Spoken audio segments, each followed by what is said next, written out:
કેમ છો વાલા વિદ્યાર્થીઓ, સ્વાગત છે તમારું ફરી એકવાર ગ્રેવિટી ક્લાસીસના યુટ્યુબ ચેનલ પર. આ સિરીઝમાં આપણે ધોરણ 10 નું વિજ્ઞાન ભણાવ્યું હતું, બરાબર. ચેપ્ટર 1 અને 2 આપણા ચેનલ પર છે, તમે ના જોયા હોય તો જોઈ શકો છો. આજે આપણે પ્રકરણ 3 ધાતુ અને અધાતુની શરૂઆત કરીએ. ધાતુ અને અધાતુઓ, બરાબર. ધાતુ શું છે, અધાતુ શું છે, એમના ગુણધર્મો શું છે, આ બધા વિશે આપણે ભણવાનું છે, બરાબર. ડિટેલ્સમાં ભણવાનું છે. ધાતુને ઇંગ્લિશમાં કહેવાય છે મેટલ, અધાતુને કહેવાય છે નોન મેટલ. આ વિશેની થોડી ઘણી જાણકારી ધોરણ 9 માં આવી હતી, બરાબર. અહીંયા આપણે બહુ વિગતવાર એના વિશે ભણવાનું છે. ધાતુઓ અધાતુઓમાં શીખવાનું શું છે આપણે? તો સૌપ્રથમ એમના ભૌતિક ગુણધર્મ, ધાતુના ભૌતિક ગુણધર્મ, અધાતુના ભૌતિક ગુણધર્મ, પછી ધાતુઓના રાસાયણિક ગુણધર્મો, ધાતુઓના રાસાયણિક ગુણધર્મો પણ ભણવાના છે. પછી ધાતુઓ અને અધાતુઓ એકબીજા જોડે કેવી પ્રક્રિયા કરે છે, બરાબર. ધાતુઓ અને અધાતુમાં કોઈ પ્રક્રિયા થાય છે કે નહીં, થાય છે તો કઈ રીતે થાય છે. પછી ધાતુઓની પ્રાપ્તિ, ક્યાં ધાતુઓ મળે છે, ક્યાંથી, કઈ રીતે મેળવવામાં આવે છે, અને પછી છે ક્ષારણ, બરાબર. તો આટલી વસ્તુઓ આપણે વિગતવાર ભણવાની છે. સૌપ્રથમ ભૌતિક ગુણધર્મો જોઈએ તો ધાતુઓ છે કઈ કઈ, બરાબર. ધાતુઓ ઘણી બધી છે: લોખંડ, તાંબુ, એલ્યુમિનિયમ, મેગ્નેશિયમ, સોડિયમ, સીસુ, જસત, બરાબર. ઘરમાં તમે બધી ધાતુઓ જોવો છો ને, ધાતુના વાસણો, ધાતુના સાધનો, બરાબર. એ બધી જ ધાતુ જ છે, બરાબર. આપણને ખબર નથી હોતી કે આ સીસુ છે કે જસત છે, આપણને ખબર નથી હોતી. આપણે તો શું જાણીએ છીએ કે આ લોખંડ છે, એલ્યુમિનિયમ છે, એટલી ધાતુઓ આપણે ઓળખીએ છીએ. અહીંયા જે બધી ધાતુઓ છે જે આપણે રોજબરોજ વાપરીએ છીએ એ પણ, અને જે આપણે હજુ જોઈ પણ નથી એ પણ, બરાબર. કયા ગુણધર્મો ધરાવે છે, ભૌતિક ગુણધર્મો કેવા છે, રાસાયણિક કેવા છે, પ્રક્રિયાઓ કેવી કરે છે, એમને મેળવવામાં કઈ રીતે આવે છે, એ બધું શીખવાનું છે. સૌપ્રથમ પહેલો ભૌતિક ગુણધર્મો કોનો? ધાતુનો છે, એક ચળકાટ ધરાવે છે. ચળકાટ એટલે એમાં એક ચમક છે. ધાતુઓ, કોઈ પણ ધાતુ, જેમ કે લોખંડ લો, બરાબર, એલ્યુમિનિયમ લો, તાંબુ લો, એને બરાબર ધોઈને સ્વચ્છ કપડાથી લૂછી કાઢો, બરાબર. એની ઉપર જે પણ લાગેલું હોય ધૂળ, મિટ્ટી, બધાને સાફ કરી નાખો. પછી જુઓ તમે, બરાબર, સાફ કરીને તમે જુઓ તો એ જે ધાતુ હશે ને એમાં એક અલગ જ ચમક દેખાશે, બરાબર. એક અલગ ચમક દેખાશે, જે ચમક લાકડામાં કે પ્લાસ્ટિકમાં નથી હોતી, બરાબર. એવી ચમક તમને દેખાશે ધાતુમાં. તો આ જે છે ધાતુ એનો એક ગુણધર્મ છે કે ધાતુઓ છે ને એ ચળકાટ ધરાવે છે, બરાબર. એમને પોતાની એક ચમક હોય છે, તેને ધાત્વીય ચમક કહે છે, બરાબર. આપણે સોનું, ચાંદી, બરાબર, એ કેવા હોય છે? એકદમ ચમકતા, એમ જોઈને જ લાગે કે હા ચળકાટ ધરાવે છે. આપણા ઘરમાં વાસણો હોય બધા ધાતુના, એ પણ એકદમ ચળકાટ ધરાવે છે, બરાબર. તો આ એક ધાતુનો ગુણધર્મ છે કે તે ચમકે છે, ચળકાટ ધરાવે છે. હવે આ ચળકાટ કઈ એટલું બધું ના હોય કે અંદરથી લાઈટ નીકળતું હોય એવું જોવા મળે, એવું નહીં, પરંતુ એમને એમની પોતાની ચમક હોય છે. પછી તે સખત હોય છે. તો કે સામાન્ય રીતે ધાતુઓ કેવી હોય છે? સખત હોય છે. સખતાઈ હોય છે ધાતુમાં, બરાબર. હવે એ કેટલી સખત હોય છે એવું ના કહી શકાય, કેમ કે દરેક ધાતુની સખતાઈ અલગ અલગ હોય છે, બરાબર. સખત તો હોય છે. ઘણી ધાતુઓ એવી પણ છે કે જે બહુ સખત નથી હોતી, એમને ચપ્પુ વડે કાપી પણ શકાય છે, બરાબર. સોડિયમ જેવી ધાતુ હોય એને ચપ્પુથી કાપીએ તો કપાઈ જાય છે, બરાબર. ને લોખંડ જેવી તમે ચપ્પુથી કાપો તો કપાય ના કપાય, બરાબર. તો ધાતુ જે છે એ સખતાઈનો ગુણધર્મ ધરાવે છે. સખતાઈ બધાની અલગ અલગ હોય છે.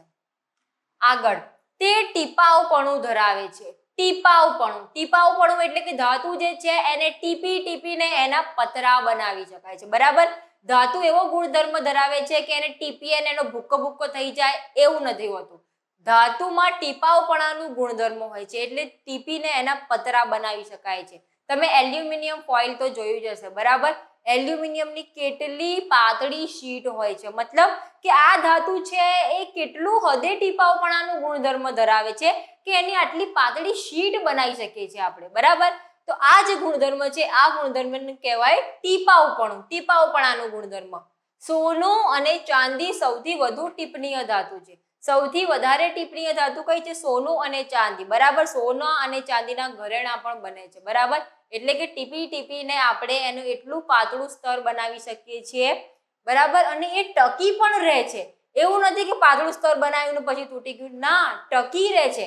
તો આ એમનું ગુણધર્મને કારણે છે.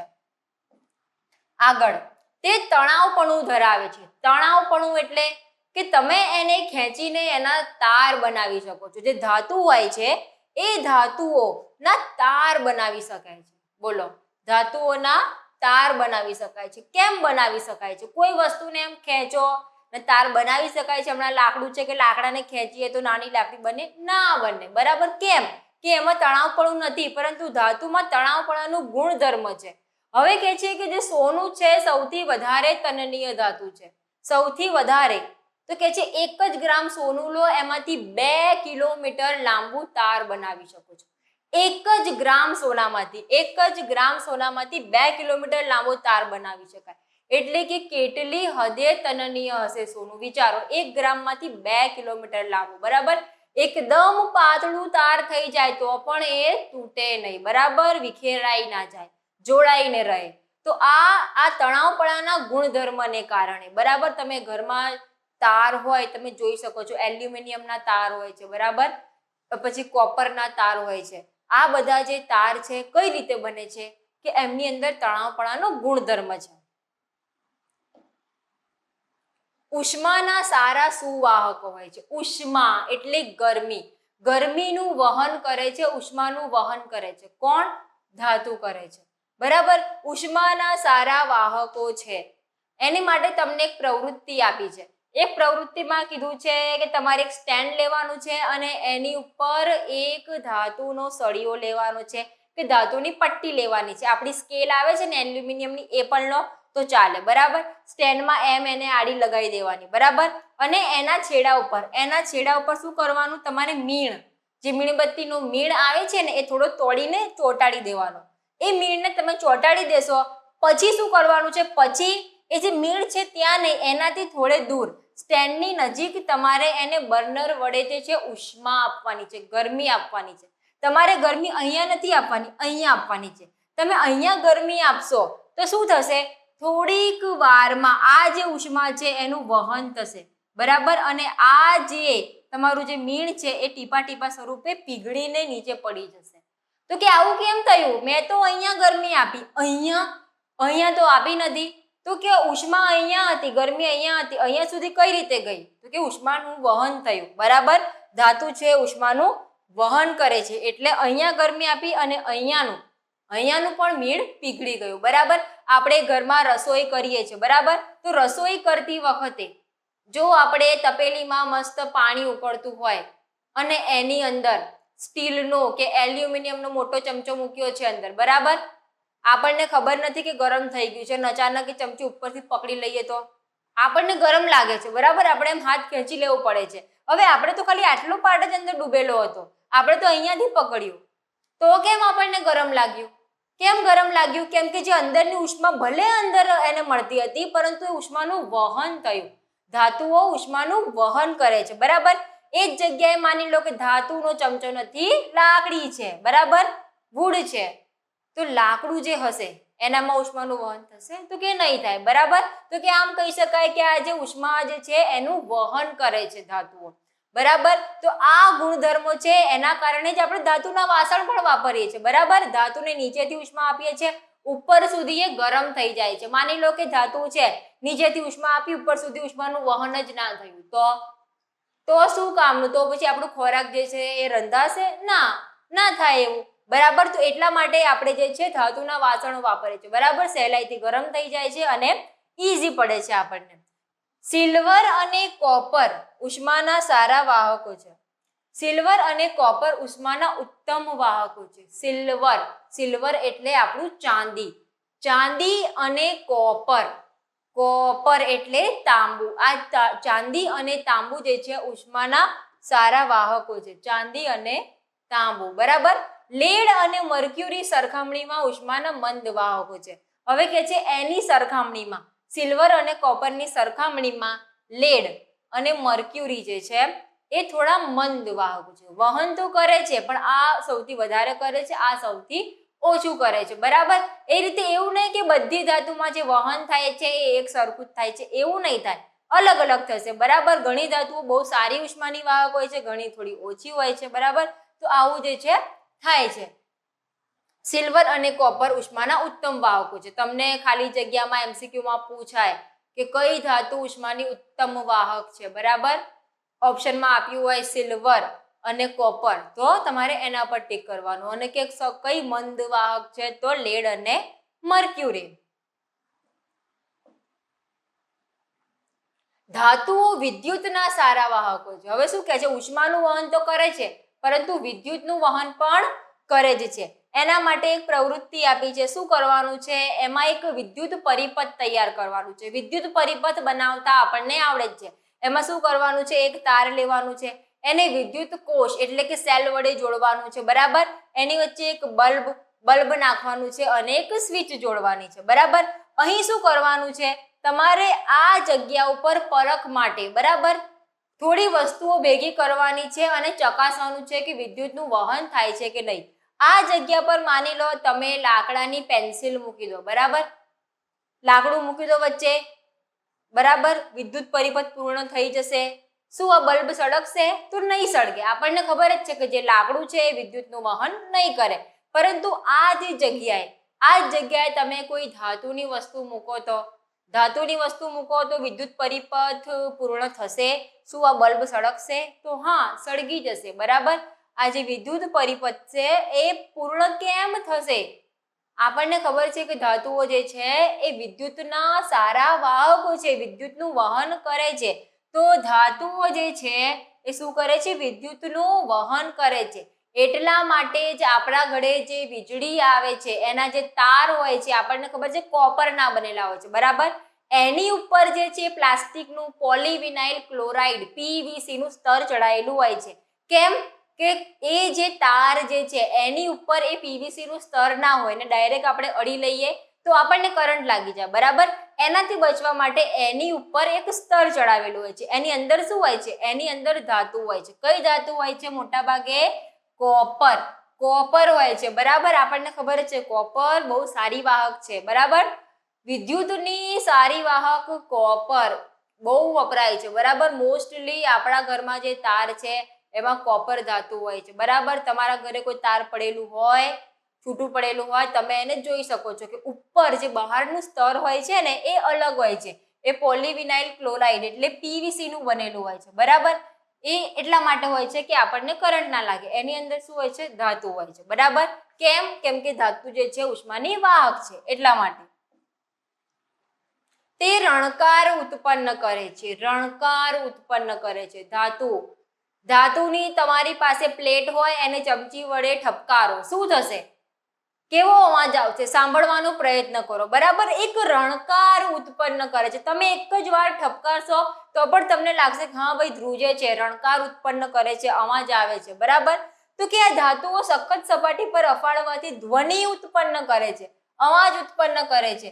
તેમને રણકાર યુક્ત કહે છે. રણકાર યુક્ત કહે છે, બરાબર. આપણા શાળામાં જે ઘંટ હોય છે, જે બેલ હોય છે, બરાબર, એ ઠપકારવાથી કેટલો મોટો અવાજ નીકળે છે. કેમ? તો કે એમાં રણકાર ઉત્પન્ન કરવાનો ગુણધર્મ છે. સંગીતના જે સાધનો છે, સિતાર છે, ગિટાર છે, એ બધામાં ધાતુના તાર વાપરવામાં આવે છે, બરાબર.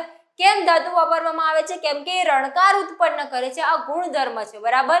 તો આમ સંગીતના સાધનોમાં પણ ધાતુ વપરાય છે એના ગુણધર્મના કારણે. અધાતુઓ. હવે જોઈએ આપણે અધાતુઓ. અધાતુઓ કયા પ્રકારના ગુણધર્મ ધરાવે છે? અધાતુઓ પહેલા તો આપણે જોઈએ carbon, sulphur, iodine, oxygen, hydrogen, આ બધા શું છે?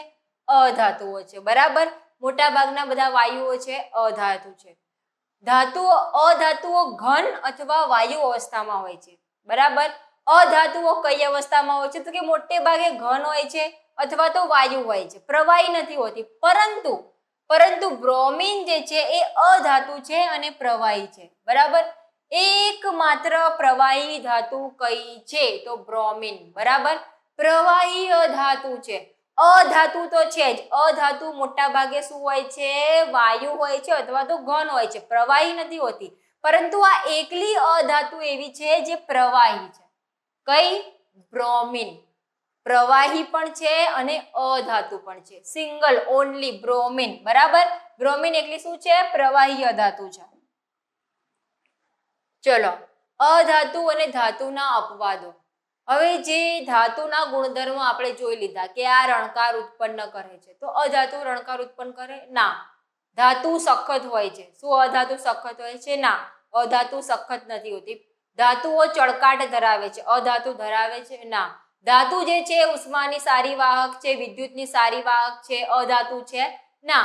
જે ધાતુઓ ધરાવે છે અધાતુ એ નથી ધરાવતી. બરાબર, આ એમના તફાવત છે કે આ ધરાવે છે, અધાતુ નથી ધરાવતી. પરંતુ એમાં કેટલાક અપવાદો છે. આ અપવાદો શું છે એ જાણીએ. તો કે પારો એટલે મર્ક્યુરી સિવાયની તમામ ધાતુઓ ઓરડાના તાપમાને ઘન સ્વરૂપે હોય છે. આપણને ખબર છે ધાતુ એટલે જે છે ઘન અવસ્થામાં હશે, પરંતુ એક ધાતુ એવી છે જે ઓરડાના તાપમાને પ્રવાહી સ્વરૂપમાં છે. એ છે મર્ક્યુરી. પારો એવી ધાતુ છે જે પ્રવાહી ધાતુ છે. બરાબર, ધાતુઓ ઊંચા ગલન બિંદુ ધરાવે છે, પરંતુ ગેલિયમ અને સીઝિયમ નીચા ગલન બિંદુ ધરાવે છે.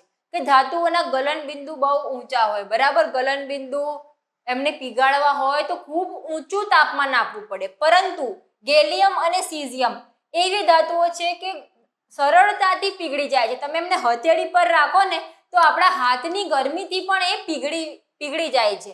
બોલો, ધાતુ જ છે છતાં પણ એમાં અપવાદ છે. ધાતુઓને બહુ જ ઊંચું તાપમાન આપવું પડે એને પીગાળવા માટે, પરંતુ ગેલિયમ અને સીઝિયમ એવી ધાતુ છે કે હથેળી પર રાખો તો પણ એ પીગળી જાય છે.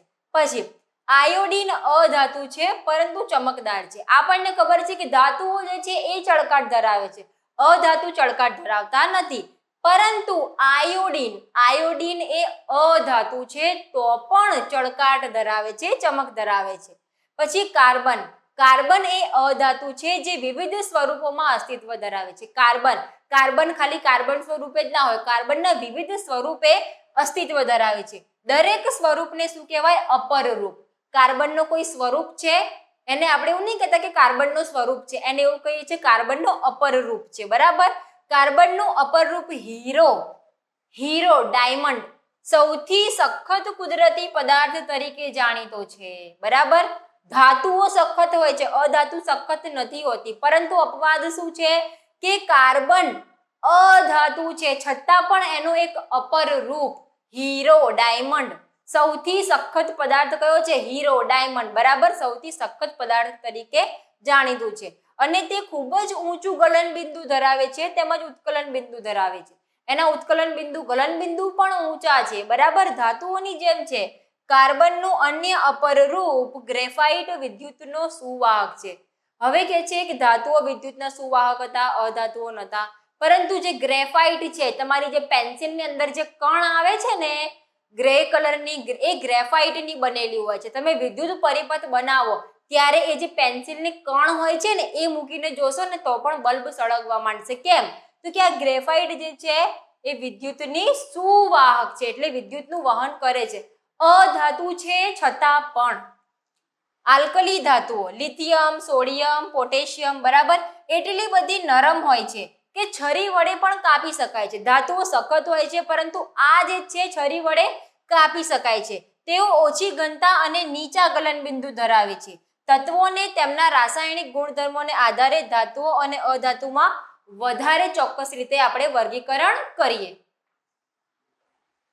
ધાતુના રાસાયણિક ગુણધર્મો જોઈએ. ભૌતિક ગુણધર્મો તો આપણે જોઈ લીધા કે આ ચળકાટ ધરાવે છે, આ નથી ધરાવતું, સખત છે, નથી. રાસાયણિક ગુણધર્મો શું છે? તો કે ધાતુ હવામાં સળગે ત્યારે શું થાય છે? ધાતુઓ જે છે સળગે ત્યારે શું થાય છે એ શીખવાનું છે. પછી ધાતુઓ પાણી સાથે પ્રક્રિયા કરે ત્યારે શું થાય છે? ધાતુની પાણી સાથેની પ્રક્રિયા જોવાની છે. પછી ધાતુ એસિડ સાથે પ્રક્રિયા કરે ત્યારે શું થાય?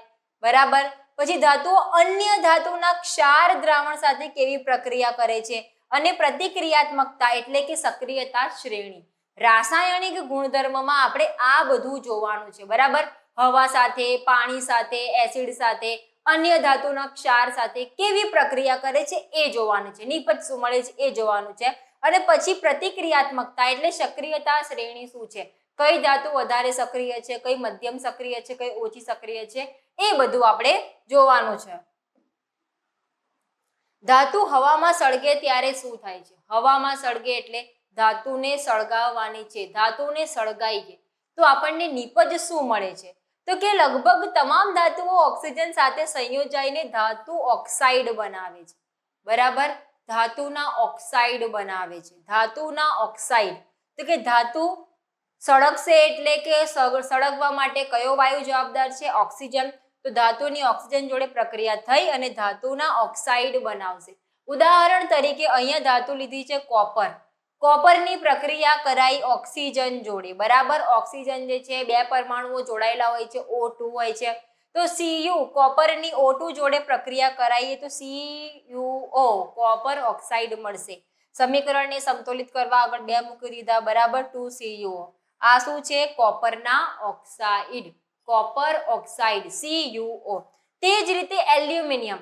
એલ્યુમિનિયમ લીધો, એને સળગાયો તો શું મળશે? એલ્યુમિનિયમના ઓક્સાઇડ Al2O3. બરાબર, આજે આગળ 4, 3, 2 આ છે. આ બધું સમીકરણને સમતોલિત કરવા માટે આપણે પ્રકરણ 1 માં શીખ્યા ને કઈ રીતે સમતોલિત કર્યું. જે સમતોલિત કરવા માટે શું મૂકવાનું? તો આ રીતે. બસ, ધાતુ જે છે એલ્યુમિનિયમ છે, એલ્યુમિનિયમના ઓક્સાઇડ Al2O3 બને છે. બરાબર, ધાતુને કશું નહીં કરવાનું, હવાની હાજરીમાં સળગાવવાની છે. એટલે ધાતુને લેવાની, ચીપિયા વડે પકડીને એને બર્નર વડે સળગાવવાની છે. શું મળશે?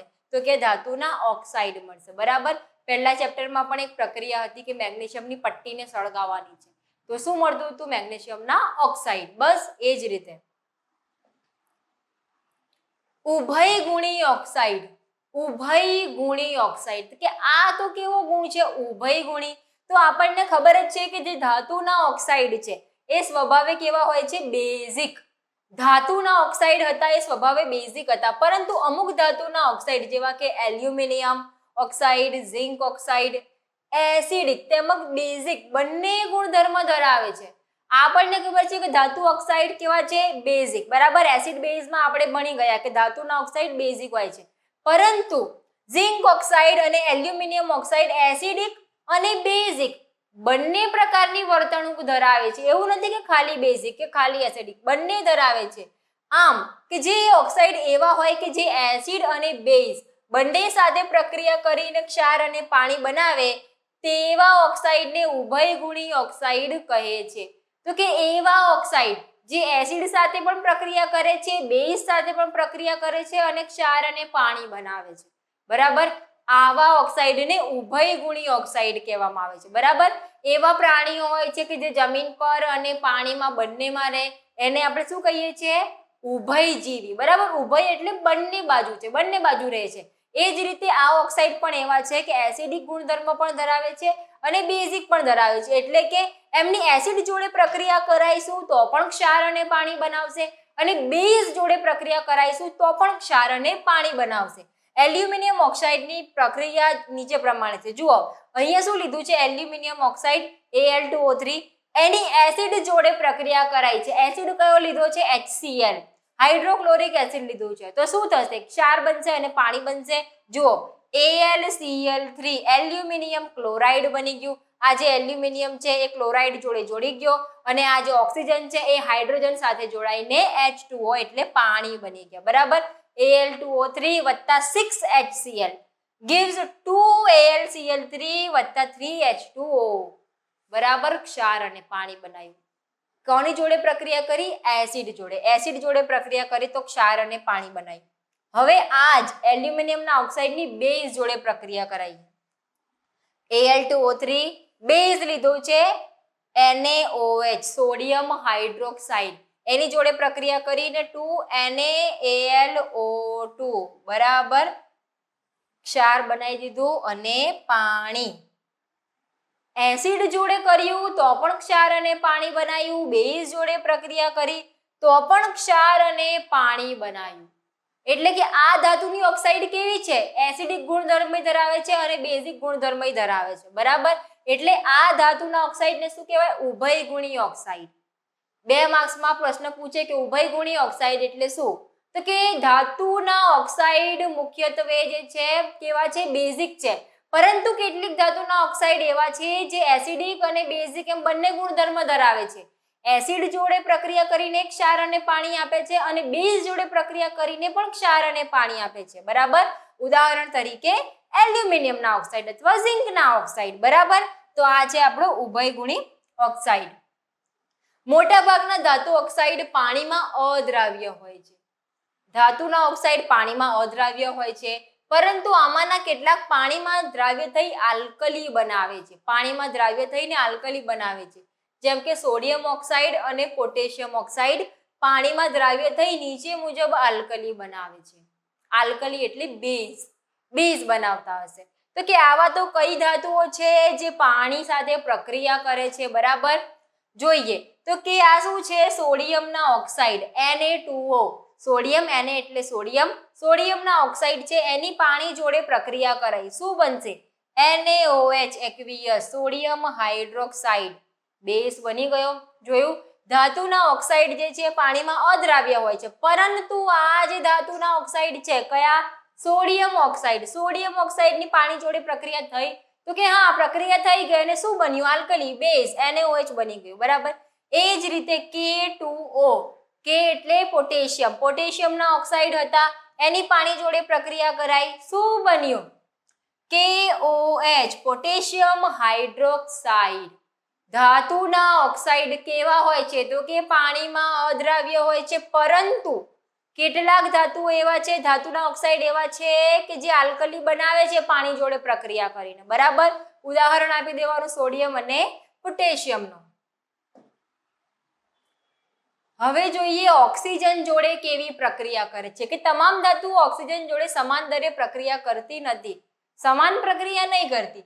ભિન્ન ધાતુઓ ઓક્સિજન પ્રત્યે ભિન્ન પ્રતિક્રિયાત્મકતા દર્શાવે છે બરાબર. ધાતુઓ સળગે છે, નહીં સળગતી, ઓક્સિજન જોડે હવામાં ખુલ્લી રાખો તો શું પ્રક્રિયા કરે છે એ જોઈએ. સૌથી પહેલા જોઈએ પોટેશિયમ અને સોડિયમ.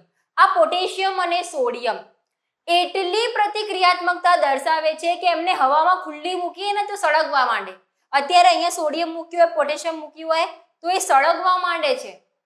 કશું આપણે એને ગરમી પણ નથી આપી, કશું એને અડક્યા પણ નથી, ખાલી મૂકેલી છે તો પણ એ સળગવા માંડશે બરાબર. તો કે બહુ જ વધારે પ્રતિક્રિયાત્મકતા દર્શાવે છે કોણ, સોડિયમ અને પોટેશિયમ. એટલા માટે આ ધાતુને કેરોસીનમાં ડુબાડીને રાખવામાં આવે છે કે ભાઈ અને હવામાં ખુલ્લી મૂકીશું તો આ તો સળગવા માંડશે, આપણે બચાવી છે, આ ધાતુની જરૂર છે, કામ લાગશે બરાબર. એમને મૂકી રાખીશું તો આ પ્રક્રિયા કરી લેશે હવાના ઓક્સિજન જોડે, એટલા માટે એને કેરોસીનમાં ડુબાડીને રાખવામાં આવે છે. પછી મેગ્નેશિયમ, એલ્યુમિનિયમ, ઝિંક અને લેડ. આ ધાતુઓ કેવી છે કે આ ધાતુઓના ઓક્સાઇડના પડ જામી જાય છે બરાબર.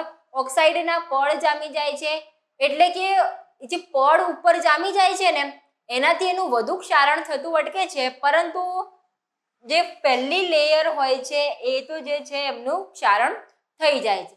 પછી છે લોખંડ. લોખંડ કેવી પ્રક્રિયા કરે છે, તો કે લોખંડને તમે સળગાવો, લોખંડનો ટુકડો લો, એને આપણે ઉષ્મા આપીએ, સળગશે નહીં સળગે. પરંતુ લોખંડનો ભૂકો લો, લોખંડના ભૂકાને સળગાવવાનો પ્રયત્ન કરો તો તરત સળગી જાય છે. તો કે લોખંડનો ટુકડો હોય છે એ નથી સળગતો અને એનો ભૂકો સળગી જાય છે, તો હા આ આવો ગુણધર્મો ધરાવે છે બરાબર, કે એનો ભૂકો જે છે સળગવા માંડે છે. બીજું કોપર શું કરે છે, તો કે કોપરને આપણે ગરમ કરીએ, ઉષ્મા આપીએ ને તેમાં કથ્થાઈ કાળા રંગનું સ્તર બાજી જાય છે બરાબર. એ કોપરના ક્લોરાઇડ બનાવી દે છે બરાબર, ઓક્સિજન જોડે પ્રક્રિયા કરી નાખે છે. કોપર જે છે શું કરે છે, ગરમ થઈને કાળા કલરનું સ્તર બનાવી દે છે. પછી સોનું અને ચાંદી. સોનું અને ચાંદી હવામાં ખુલ્લી મૂકો, શું થાય છે, કશું જ નહીં થતું. એટલે તો સોના અને ચાંદીના ઘરેણા બનાવવામાં આવે છે બરાબર. પહેરીએ છે સોનું ચાંદી, કશું થાય છે, કશું નથી થતું. કશું પ્રક્રિયા થાય છે કે હવામાં ખુલ્લું મૂક્યું તો આંખ પકડી લીધી કે પછી કટાઈ ગયું, ના, કાટ પણ નહીં લાગતું, આંખ બી નહીં પકડે. શું કરે છે, જેવા છે એવા ને એવા રહે છે બરાબર. વાતાવરણની એવી કોઈ ખાસ અસર આમની પર નથી થતી. એટલે આ જે શ્રેણી આપી છે ને કઈ રીતે આપી છે કે આ તો કે બહુ વધારે પ્રક્રિયા કરે છે, આ એનાથી ઓછી કરશે, આ એનાથી ઓછી, આ એનાથી ઓછી, સૌથી ઓછી કરશે બરાબર. કોની જોડે, ઓક્સિજન જોડે બરાબર. તો આ હતી એમની પ્રતિક્રિયાત્મકતા. ધાતુઓ પાણી સાથે કેવી પ્રક્રિયા કરે છે, ઓક્સિજન જોડેની પ્રક્રિયા તો જોઈ બરાબર, કે કેવી અમુક ધાતુઓ બહુ વધારે સક્રિય છે, અમુક ઓછી છે. હવે પાણી જોડે કેવી પ્રક્રિયા કરે છે અને કઈ ધાતુઓ પાણી જોડે પ્રક્રિયા કરીને કશુંક આપણને વધારે જ પડતી નીપજ આપે છે જોઈએ. અહીંયા તમને એક પ્રવૃત્તિ આપી છે, એમાં શું લીધું છે? એક કસનળી લીધી છે, બરાબર. એમાં પાણીમાં બોળેલ ગ્લાસ બોલ એટલે ભેજ માટે લીધો છે, બરાબર. એની અંદર તમારે કોઈ ધાતુનું જેના ઉપર તમારે પ્રયોગ કરવો છે એ ધાતુનો નમૂનો લેવાનો છે. શું કરવાનું છે? એ જે ગ્લાસ બોલ છે એની નીચે તમારે મૂકવાનું છે બર્નર ગરમ કરવા માટે. પછી શું કરવાનું છે? આ જે કસનળી છે એને બૂચ વડે એક વિમોચન નળી કાઢવાની છે અને એને પાણીમાંથી પસાર કરવાની છે, બરાબર. આ તમે ધાતુ મૂકશો પછી એને ગરમ કરશો તો શું થશે? એ જે અહીંયા પાણીમાં બોળેલ ગ્લાસ વૂલ છે, બરાબર, એ ગરમ થશે. કોઈ પણ પાણીવાળી વસ્તુ હોય એને આપણે ગરમ કરીએ તો શું થાય? એની વરાળ બને, બરાબર.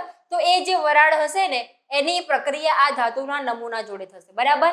જે પણ વાયુ ઉત્પન્ન થશે એ વાયુ આ વિમોચન નળી મારફતે અહીંયા પાણીમાં જશે, બરાબર, અને અહીંયા ઉપર આવી જશે, બરાબર. આ પ્રક્રિયા થશે.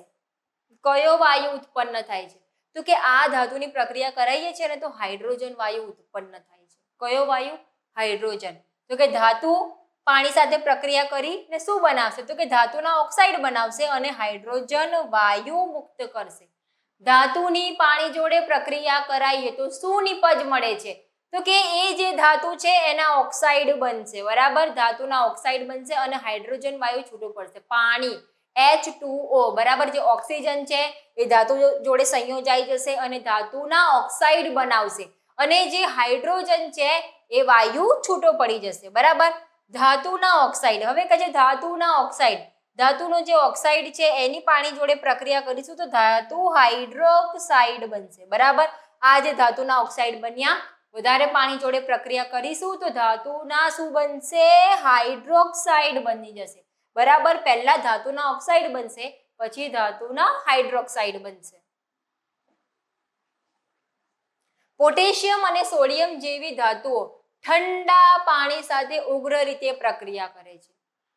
પોટેશિયમ, સોડિયમ હવા જોડે પણ ઉગ્ર પ્રક્રિયા કરે છે, બરાબર, સળગવા માંડે છે. પાણી જોડે, ઠંડા પાણી જોડે પણ પ્રક્રિયા કરે છે ઉગ્ર રીતે.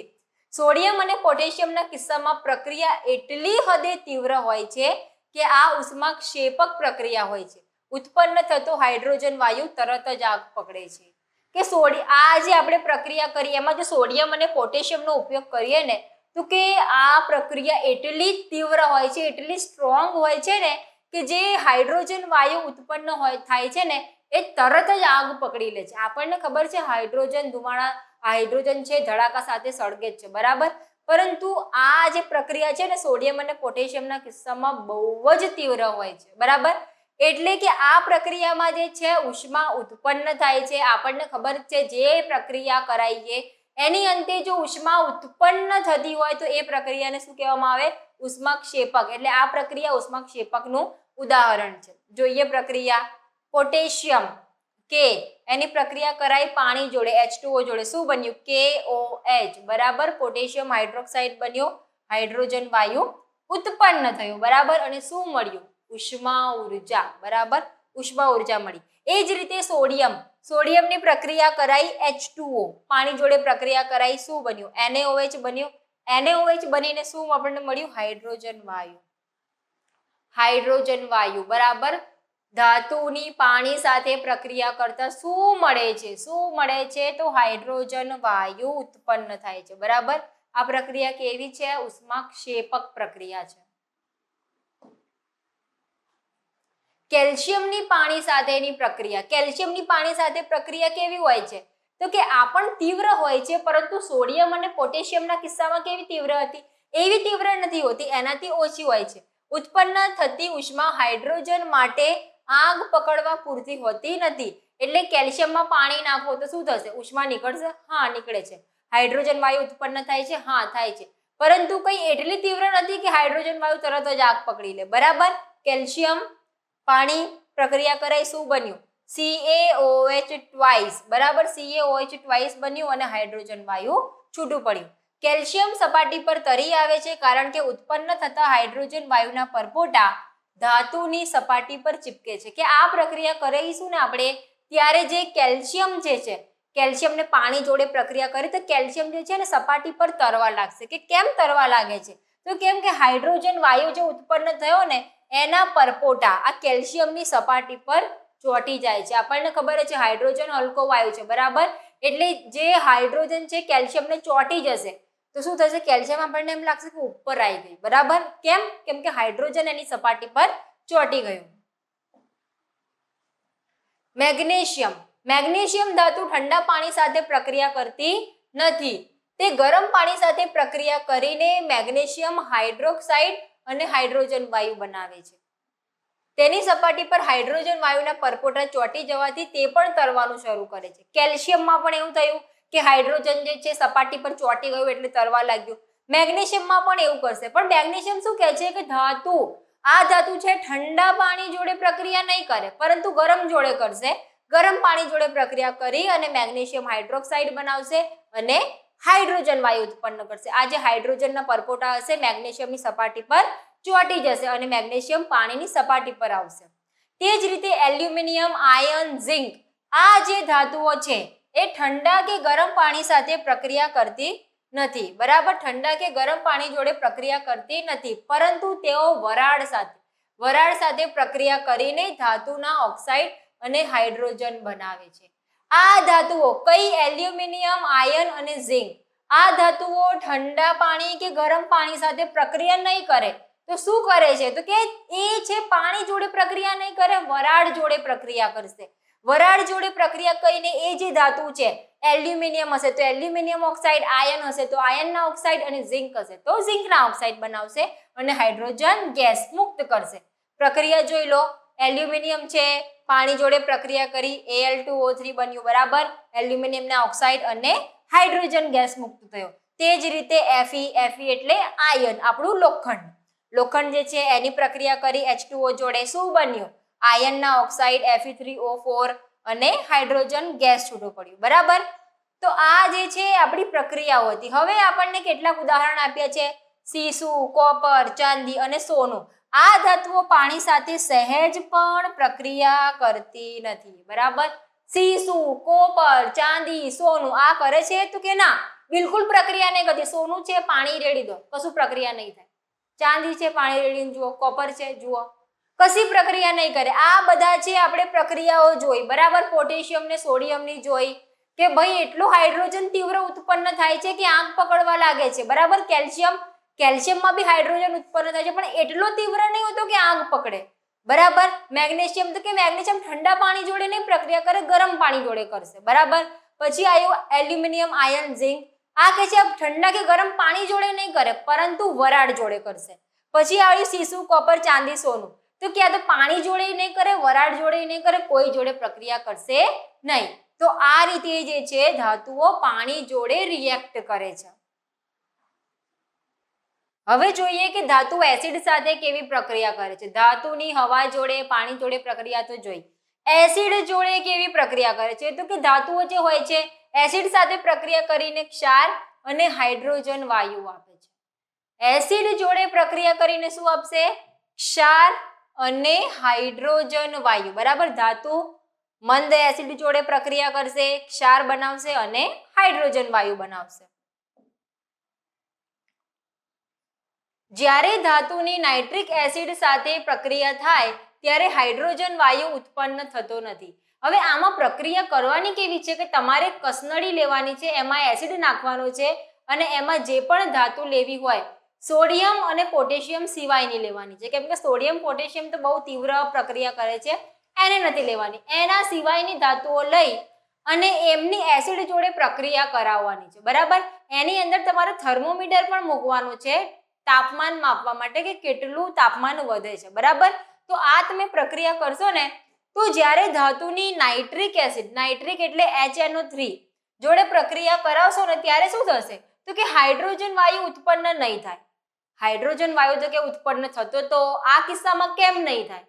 એવું તો શું થાય છે? તો કે આ HNO3 છે ને નાઇટ્રિક એસિડ એ પ્રબળ ઓક્સિડેશન કરતા છે.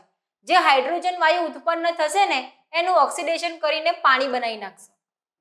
હાઇડ્રોજન ગેસ નીકળે તો છે પણ તરત જ એનું ઓક્સિડેશન કરીને શું કરશે?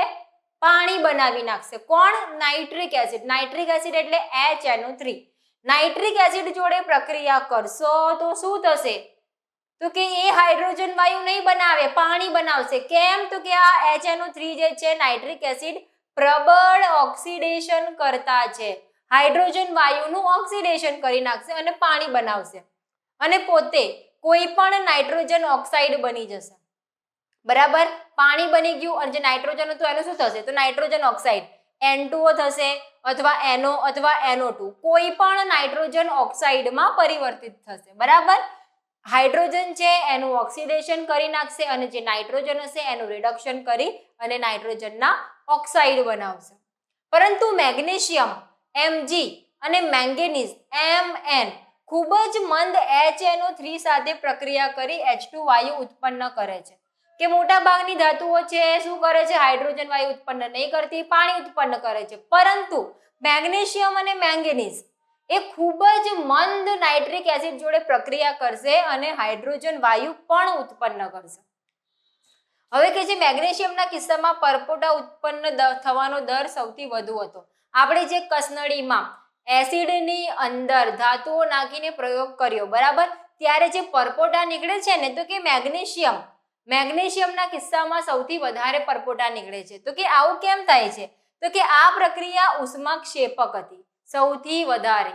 બરાબર, જેટલી ધાતુઓ પર આપણે પ્રવૃત્તિ કરી એમાં સૌથી વધારે ઉષ્માક્ષેપક કઈ હતી? તો કે મેગ્નેશિયમ વાળી. બરાબર, મેગ્નેશિયમની એસિડ જોડેની પ્રક્રિયા સૌથી વધારે ઉષ્માક્ષેપક હતી, સૌથી વધારે એમાંથી જે છે ઉર્જા નીકળી છે. બરાબર, એટલે વધારે પરપોટા નીકળે છે.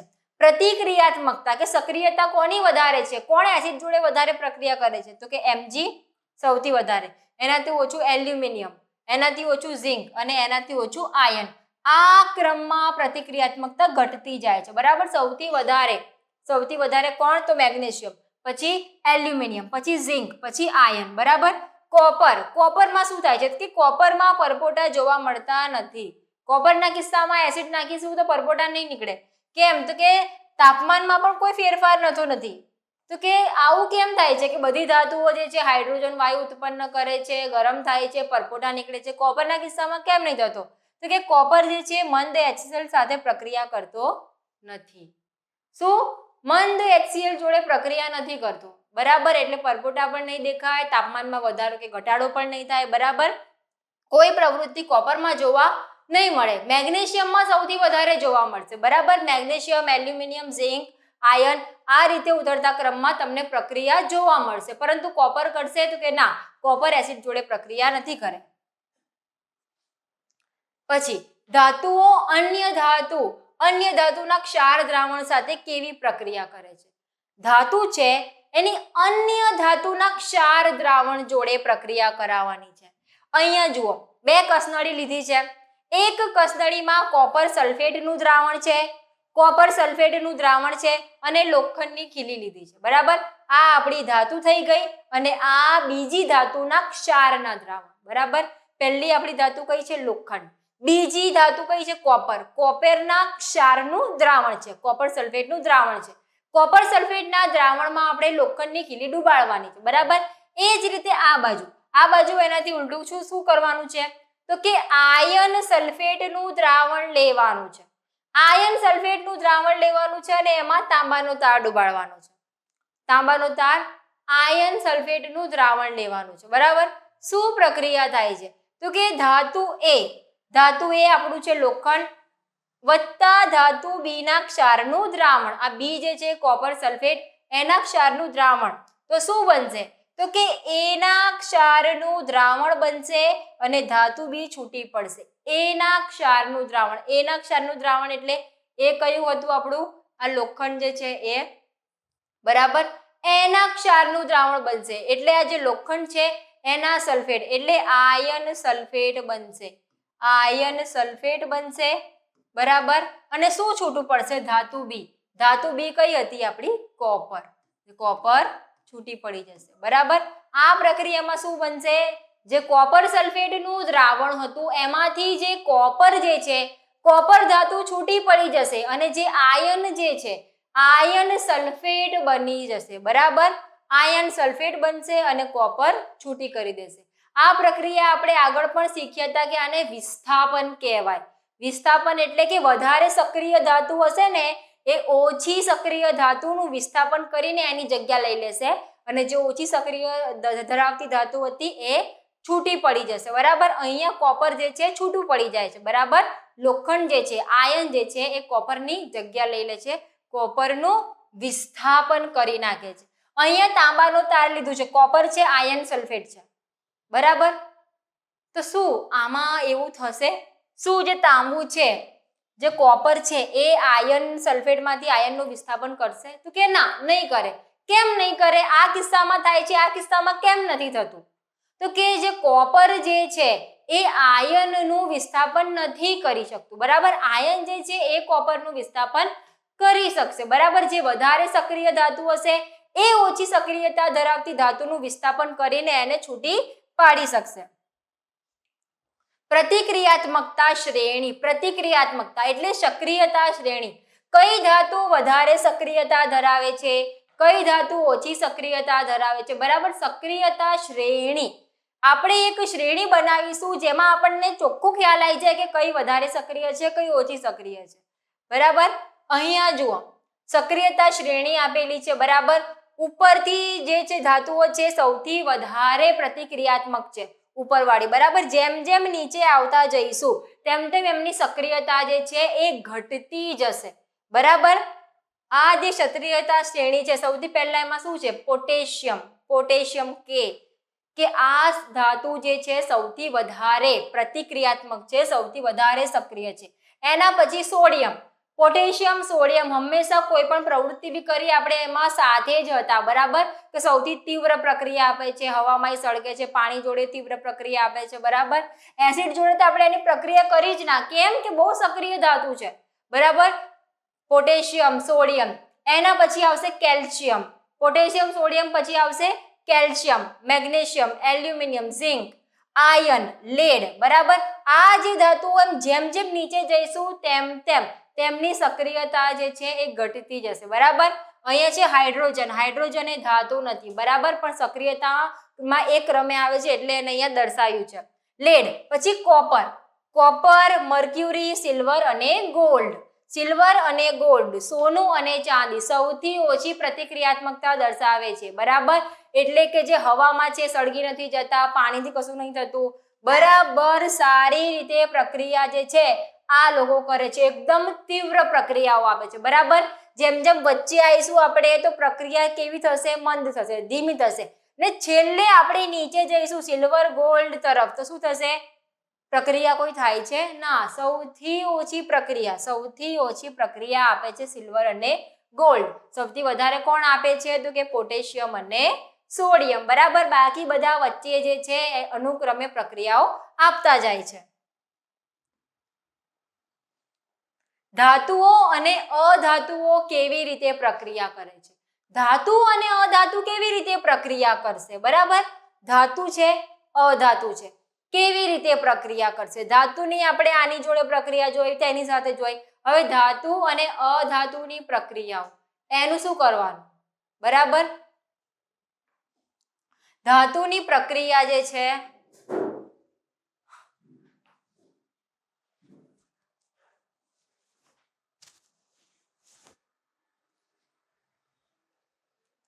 ધાતુની જે પ્રક્રિયા જે છે અધાતુ જોડે કરાવવાની છે બરાબર. ધાતુ અને અધાતુ કેવા સંયોજન બનાવે છે? તો તમને એક નામ આપ્યું છે આયોનિક સંયોજન. આયોનિક સંયોજન શું હોય છે એ આપણે શીખવાનું છે. આપણે આજ સુધી ખબર છે કે આ જે છે પરમાણુ છે, અણુ છે, આનું સંયોજન છે. કેવા સંયોજન હોય છે? સંયોજન પણ અલગ અલગ હોય છે. ધાતુઓ અને અધાતુના સંયોજનો કેવા હોય છે? આયનિક સંયોજનો કહીએ છીએ બરાબર. આ એવા રાસાયણિક સંયોજન છે જેમાં વિપરીત વિદ્યુત ચાર્જ ધરાવતા આયન. વિપરીત એટલે ઓપોઝિટ. એક ધન આયન હશે, એક ઋણ આયન હશે બરાબર. ધન આયન અને ઋણ આયન વચ્ચે આકર્ષણ બળ દ્વારા બંધન બને છે. આકર્ષણ બંધ કેમ? એક ધન આયન છે, એક ઋણ આયન છે બરાબર. ઓપોઝિટ આયન હશે તો એકબીજા તરફ આકર્ષિત થશે અને બંધ બનાવશે. આ સંયોજનોમાં ધાતુ અને અધાતુ વચ્ચે વિદ્યુત સ્થૈતિક આકર્ષણ બંધના કારણે બંધન સર્જાય છે બરાબર. તો કે ધાતુ છે, અધાતુ છે, એક ધન આયન છે, એક ઋણ આયન છે, એમની વચ્ચે વિદ્યુત સ્થૈતિક આકર્ષણ સર્જાશે એના લીધે આ બંને એકબીજા સાથે બંધન બનાવશે, સંયોજન બનાવશે. નિષ્ક્રિય વાયુઓ અને કેટલાક ધાતુઓ તેમજ અધાતુઓની ઇલેક્ટ્રોનીય રચના. આગળના ધોરણમાં આપણે ઇલેક્ટ્રોનીય રચના શીખ્યા કે કોઈ પણ ધાતુ હોય, બરાબર, અધાતુ હોય, એમની મધ્યમાં શું હોય છે? પ્રોટોન હોય છે, ન્યુટ્રોન હોય છે, અને બહારની કક્ષામાં એમના ઇલેક્ટ્રોન ફરતા હોય છે, બરાબર. અહીં સોડિયમ ક્લોરાઇડનું નિર્માણ દર્શાવ્યું છે, બરાબર. તો કે સોડિયમ જે છે Na, બરાબર, આ સોડિયમ છે, બરાબર. સોડિયમ છે એની આ પહેલી કક્ષા છે, બીજી કક્ષા છે. તો જે કક્ષાઓ હશે ને એમાં કક્ષાની અંદર ઇલેક્ટ્રોન ફરતા હોય છે. અહીંયા સોડિયમ છે, જુઓ, સોડિયમના ટોટલ પરમાણુ, ટોટલ ઇલેક્ટ્રોન કેટલા છે? તો કે 11, બરાબર. આપણને ખબર છે કે જે પહેલી કક્ષા હોય છે એમાં 2 ઇલેક્ટ્રોન હોય છે, બીજી કક્ષામાં 8 હોય, ત્રીજીમાં 18, 32, બરાબર. કક્ષાઓને નામ પણ આપ્યા હતા કે પહેલી કક્ષા હોય છે K, બીજી L, પછી M, N, આ રીતે કક્ષાઓના નામ આપ્યા હતા. પહેલી કક્ષામાં 2 ઇલેક્ટ્રોન હોય છે, બીજીમાં 8, ત્રીજીમાં 18, બરાબર. સૌથી બાહ્યતમ કક્ષા હોય ને એમાં 8 ઇલેક્ટ્રોન હોવા જોઈએ, તો એ સંપૂર્ણ પૂરાઈ જાય, બંધ થઈ જાય, બરાબર. અહીં 11 ઇલેક્ટ્રોન છે, તો 11 ઇલેક્ટ્રોનની વહેંચણી કઈ રીતે થશે? તો કે પહેલી કક્ષામાં 2 ઇલેક્ટ્રોનની ક્ષમતા છે, એટલે 2 ઇલેક્ટ્રોન સમાઈ જશે, બરાબર. 2 ઇલેક્ટ્રોન આવી ગયા, 11 માંથી 2 આવી ગયા, કેટલા વધ્યા? 9 વધ્યા છે. તો ચલો બીજી જે કક્ષા છે, બીજી કક્ષાની ક્ષમતા કેટલી છે? 8, તો અહીંયા 8 આવી જશે. 1, 2, 3, 4, 5, 6, 7 અને 8. બીજી કક્ષામાં 8 આવી ગયા. હવે કેટલા વધ્યા? 8 આવી ગયા, 8 ને 2 10 આવી ગયા. હવે એક વધ્યો છે, એક કઈ જશે? તો કે એક જે છે સૌથી બાહ્યતમ કક્ષામાં 1 ઇલેક્ટ્રોન રહેશે, બરાબર. તો આ રીતે જે સોડિયમ જે છે એની ઇલેક્ટ્રોનની ગોઠવણી હશે કે છેલ્લી કક્ષામાં કેટલો હશે? 1 ઇલેક્ટ્રોન હશે, બરાબર. આપણને ખબર છે કે છેલ્લી કક્ષામાં 8 ઇલેક્ટ્રોન હોય તો એને પૂર્ણ કહેવાય, બરાબર. ક્ષમતા ભલે એની ગમે તેટલી હોય, પણ કોઈ પણ જે તત્વ છે એની જે છેલ્લી કક્ષામાં 8 ઇલેક્ટ્રોન હોવા જોઈએ, બરાબર. અહીંયા સોડિયમ જે છે એના કિસ્સામાં 1 ઇલેક્ટ્રોન છે છેલ્લી કક્ષામાં. તે જ રીતે આપણે ક્લોરીન જોઈએ, બરાબર. ક્લોરીનના ટોટલ પરમાણુ કેટલા છે? તો કે 17 છે, બરાબર. પહેલી કક્ષામાં 2 ઇલેક્ટ્રોન આવશે, બરાબર. બીજીમાં કેટલા આવશે? તો કે બીજીમાં 8 આવશે, બરાબર. બીજીમાં 8 ની ક્ષમતા છે એટલે 8 આવી જશે. 8 જે છે ઇલેક્ટ્રોન આવશે, પછી જેટલા જે વધશે એ કઈ જશે? તો કે જેટલા વધશે એ એની બહારની કક્ષામાં જશે. 17 ઇલેક્ટ્રોન છે એમાં, બરાબર. 2 આવી ગયા, 8 આવી ગયા, 10 આયા, એટલે છેલ્લી કક્ષામાં કેટલા આવશે? 7.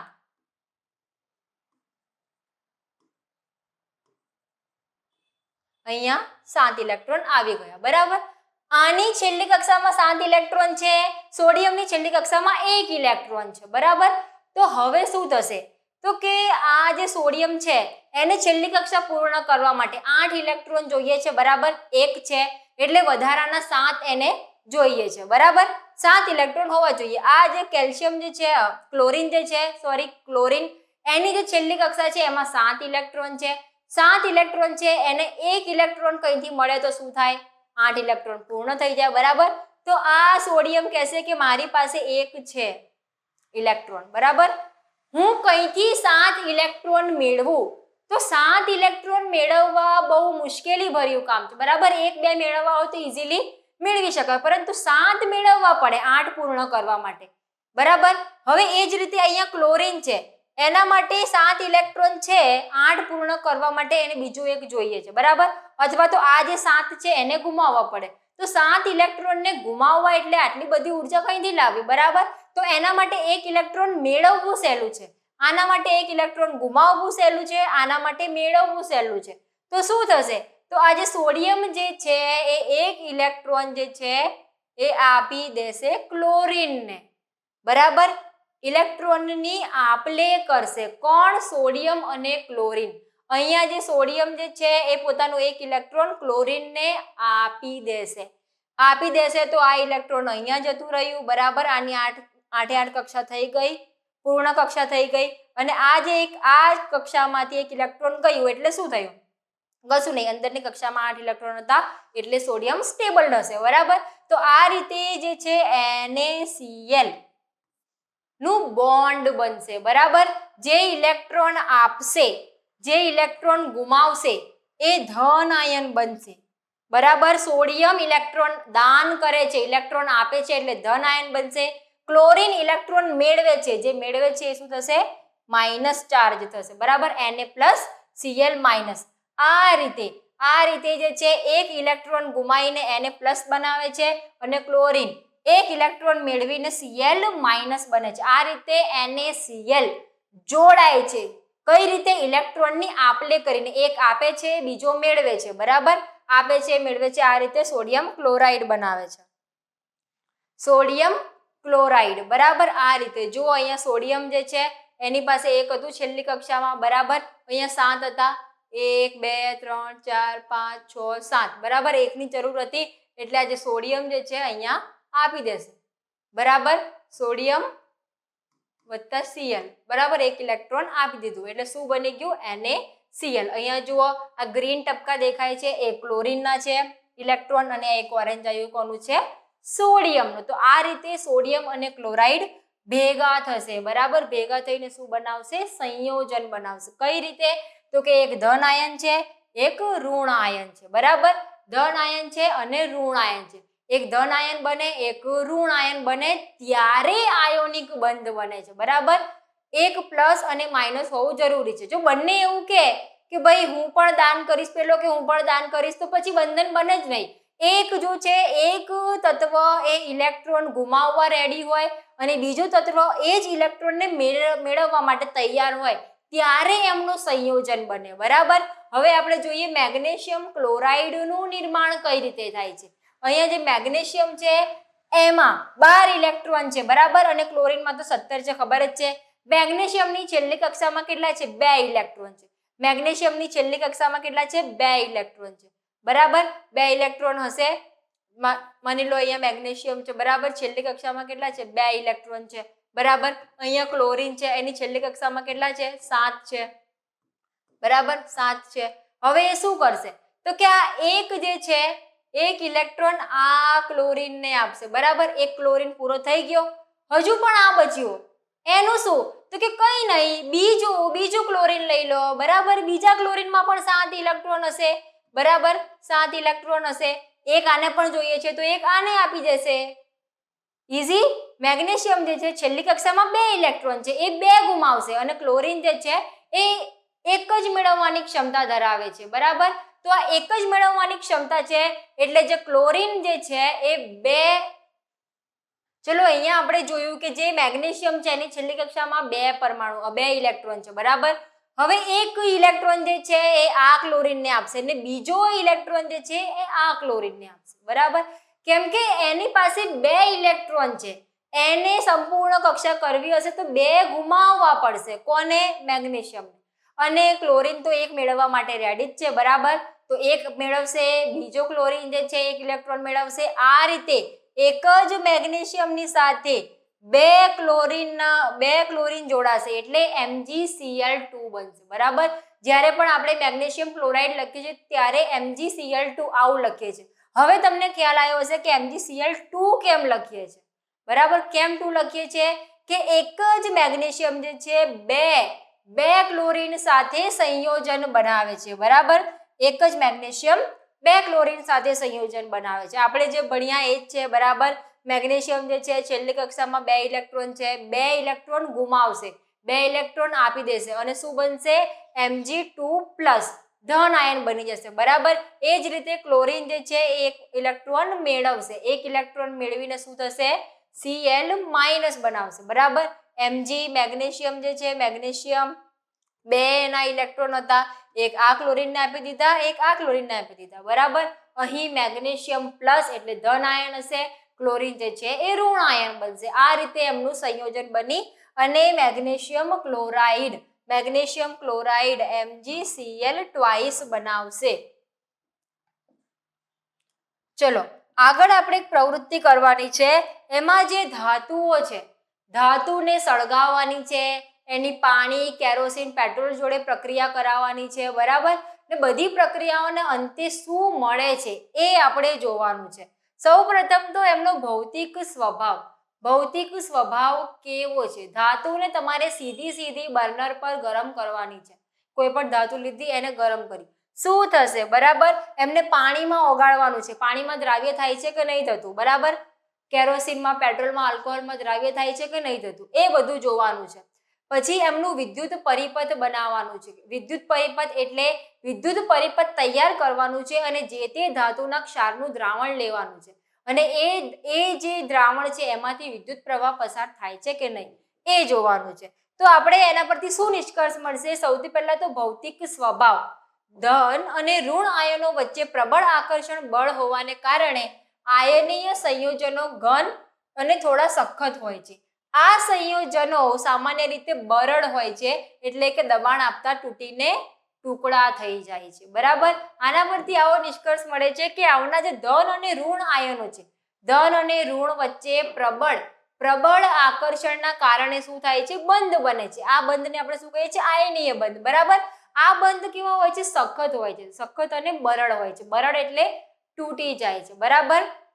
તે જ રીતે ગલન બિંદુ અને ઉત્કલન બિંદુ, આ જે આયનીય સંયોજનો બન્યા, જેમ કે સોડિયમ ક્લોરાઇડ આપણે બનાવ્યું, મેગ્નેશિયમ ક્લોરાઇડ બનાવ્યું, આ બધું જે છે એ ઊંચા ગલન બિંદુ ધરાવે છે. ઊંચા ગલન બિંદુ અને ઉત્કલન બિંદુ ધરાવે છે, બરાબર. એમના ગલન બિંદુ એટલે એમને પીગાળવા હોય તો ઊંચું તાપમાન આપવું પડે, બરાબર. ઉત્કલન બિંદુ પણ ઊંચા છે. આંતર આણવીય આકર્ષણને તોડવા માટે નોંધપાત્ર પ્રમાણમાં ઉર્જાની જરૂર પડે છે. એટલે એમની અંદર જે બંધ બન્યા છે ને એટલા સ્ટ્રોંગ છે કે એમને તોડવા માટે આપણે વધારે ઉર્જા આપવી પડે છે. એટલા માટે એમના ગલન બિંદુ, ઉત્કલન બિંદુ કેવા છે? ઊંચા છે, વધારે છે. પછી છે દ્રાવ્યતા. દ્રાવ્યતા કેવી છે? તો કે વિદ્યુત સંયોજનો સામાન્ય રીતે પાણીમાં દ્રાવ્ય તેમજ કેરોસીન, પેટ્રોલ વગેરે જેવા દ્રાવકોમાં અદ્રાવ્ય છે. તો કે આ જે છે ને સોડિયમ ક્લોરાઇડ ને બધા એ સંયોજનો પાણીમાં તો દ્રાવ્ય છે, પરંતુ કેરોસીનમાં, પેટ્રોલમાં એ બધામાં અદ્રાવ્ય છે, બરાબર. મીઠું આપણે પાણીમાં ઓગાળીએ છીએ, કેવું મસ્ત ઓગળી જાય છે, તો કે પાણીમાં દ્રાવ્ય છે. પછી વિદ્યુતનું વહન કરે છે કે નહીં? તો કે દ્રાવણમાંથી થતું વિદ્યુતનું વહન વીજભારિત કણોની ગતિશીલતાના કારણે હોય છે. જે વીજભારિત કણો છે ને એના આધારે હોય છે. પાણીમાં બનાવેલું આયનીય સંયોજનનું દ્રાવણ, કોઈ પણ સંયોજનનું દ્રાવણ, આપણે સોડિયમ ક્લોરાઇડ, મીઠું લેવાનું, બરાબર. તો કે એમાં શું હોય છે? આયનો હોય છે. કયા આયનો હોય છે? Na+Cl-. તો કે દ્રાવણમાંથી વિદ્યુત પ્રવાહ પસાર કરતા આ આયનો વિરુદ્ધ વિદ્યુત ધ્રુવો તરફ સ્થળાંતર પામે છે. ઘન અવસ્થામાં આયનીય સંયોજનો વિદ્યુતનું વહન કરતા નથી, કારણ કે ઘનમાં તેમના બંધારણ દ્રઢ હોવાથી આયનોનું સ્થળાંતર શક્ય બનતું નથી. પરંતુ આયનીય સંયોજનોને પીગળેલી અવસ્થામાં એટલે કે દ્રાવણ અવસ્થામાં લઈએ તો એ વિદ્યુતનું વહન કરશે, બરાબર. એટલે એવું કહેવામાં આવ્યું છે કે આ જે સંયોજનો છે એ શુષ્ક હોય, કોરા હોય, પાણી વગરના હોય ત્યારે એમાંથી વિદ્યુત પ્રવાહ પસાર થશે તો કે ના, ત્યારે નહીં થાય. પરંતુ જો એમને પીગાળવામાં આવે, એમનું દ્રાવણ બનાવવામાં આવે, પછી એમાં વિદ્યુત પ્રવાહ પસાર કરવામાં આવે તો કરશે? તો કે હા, તો કરશે. ઉષ્માના કારણે વિરુદ્ધ વીજભાર ધરાવતા આયનો વચ્ચે સ્થિર વિદ્યુતીય આકર્ષણ બળો નિર્બળ બનતા પીગળેલી અવસ્થામાં આવું શક્ય બને છે, બરાબર. પીગળેલી અવસ્થામાં શું હશે? એમના જે બંધન હશે ને એ થોડા નબળા પડશે, બરાબર. એમ તો એમનું બોન્ડિંગ કેટલું સ્ટ્રોંગ હતું, બરાબર, છૂટા કરવા અશક્ય હતા. પરંતુ આવું કરીશું તો શું થશે? તો કે એમના આકર્ષણ બળો જે છે ને એ થોડા નિર્બળ બનશે, થોડા નબળા બનશે અને આ કારણે એ જે છે વિદ્યુત પ્રવાહ પસાર કરી શકે છે. આમ આયનો આસાનીથી સ્થળાંતર કરી શકે છે અને વિદ્યુતનું વહન કરી શકે છે, બરાબર. એવું કે આ સંયોજનો છે, આયનિક સંયોજનો વિદ્યુતનું વહન સરળતાથી કઈ રીતે કરી શકે છે? તો એટલા માટે કરી શકે છે કેમ કે એમાં આયનો મુક્ત થાય છે, આયનો છૂટા પડે છે, પ્લસ અને માઇનસ આયન છે એમાં, બરાબર. કોઈ સંયોજન એવું છે જેમાંથી મુક્ત ના થતા હોય તો નહીં વિદ્યુત પ્રવાહ પસાર થાય, બરાબર.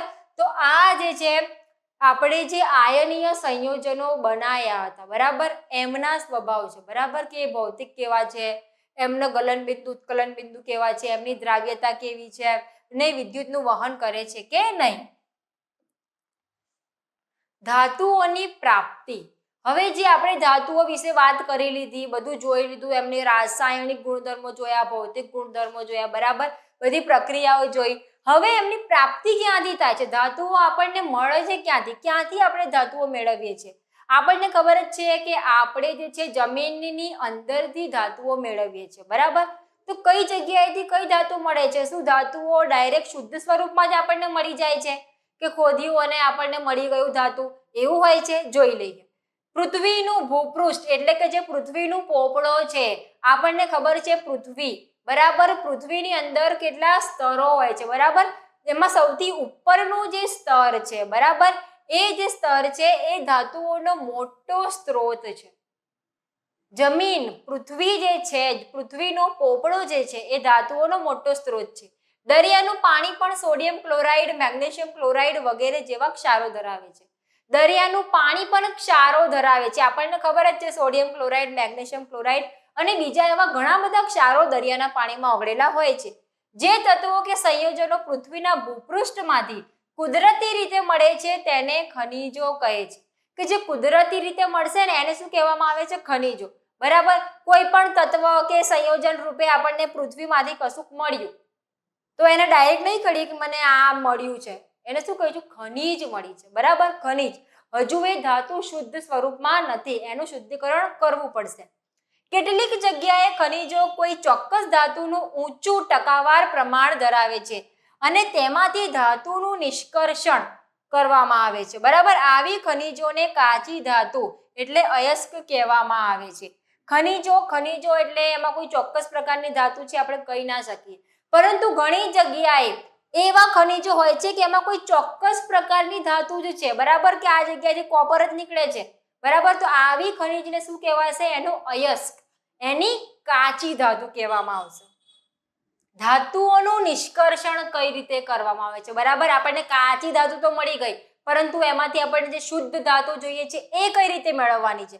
તો કે ઘણી ધાતુઓ જે છે મુક્ત અવસ્થામાં મળી આવે છે, પરંતુ ઘણી ધાતુઓ એવી છે કે જે સંયોજન સ્વરૂપે હોય છે, બરાબર. એ કશાક બીજા તત્વ જોડે સંયોજન સ્વરૂપે રહેલી હશે, આપણે એને આ સંયોજનમાંથી અલગ પણ કરવી પડશે, બરાબર. સક્રિયતા શ્રેણીમાં તળિયે રહેલી ધાતુઓ સૌથી ઓછી પ્રતિક્રિયાત્મક છે, બરાબર.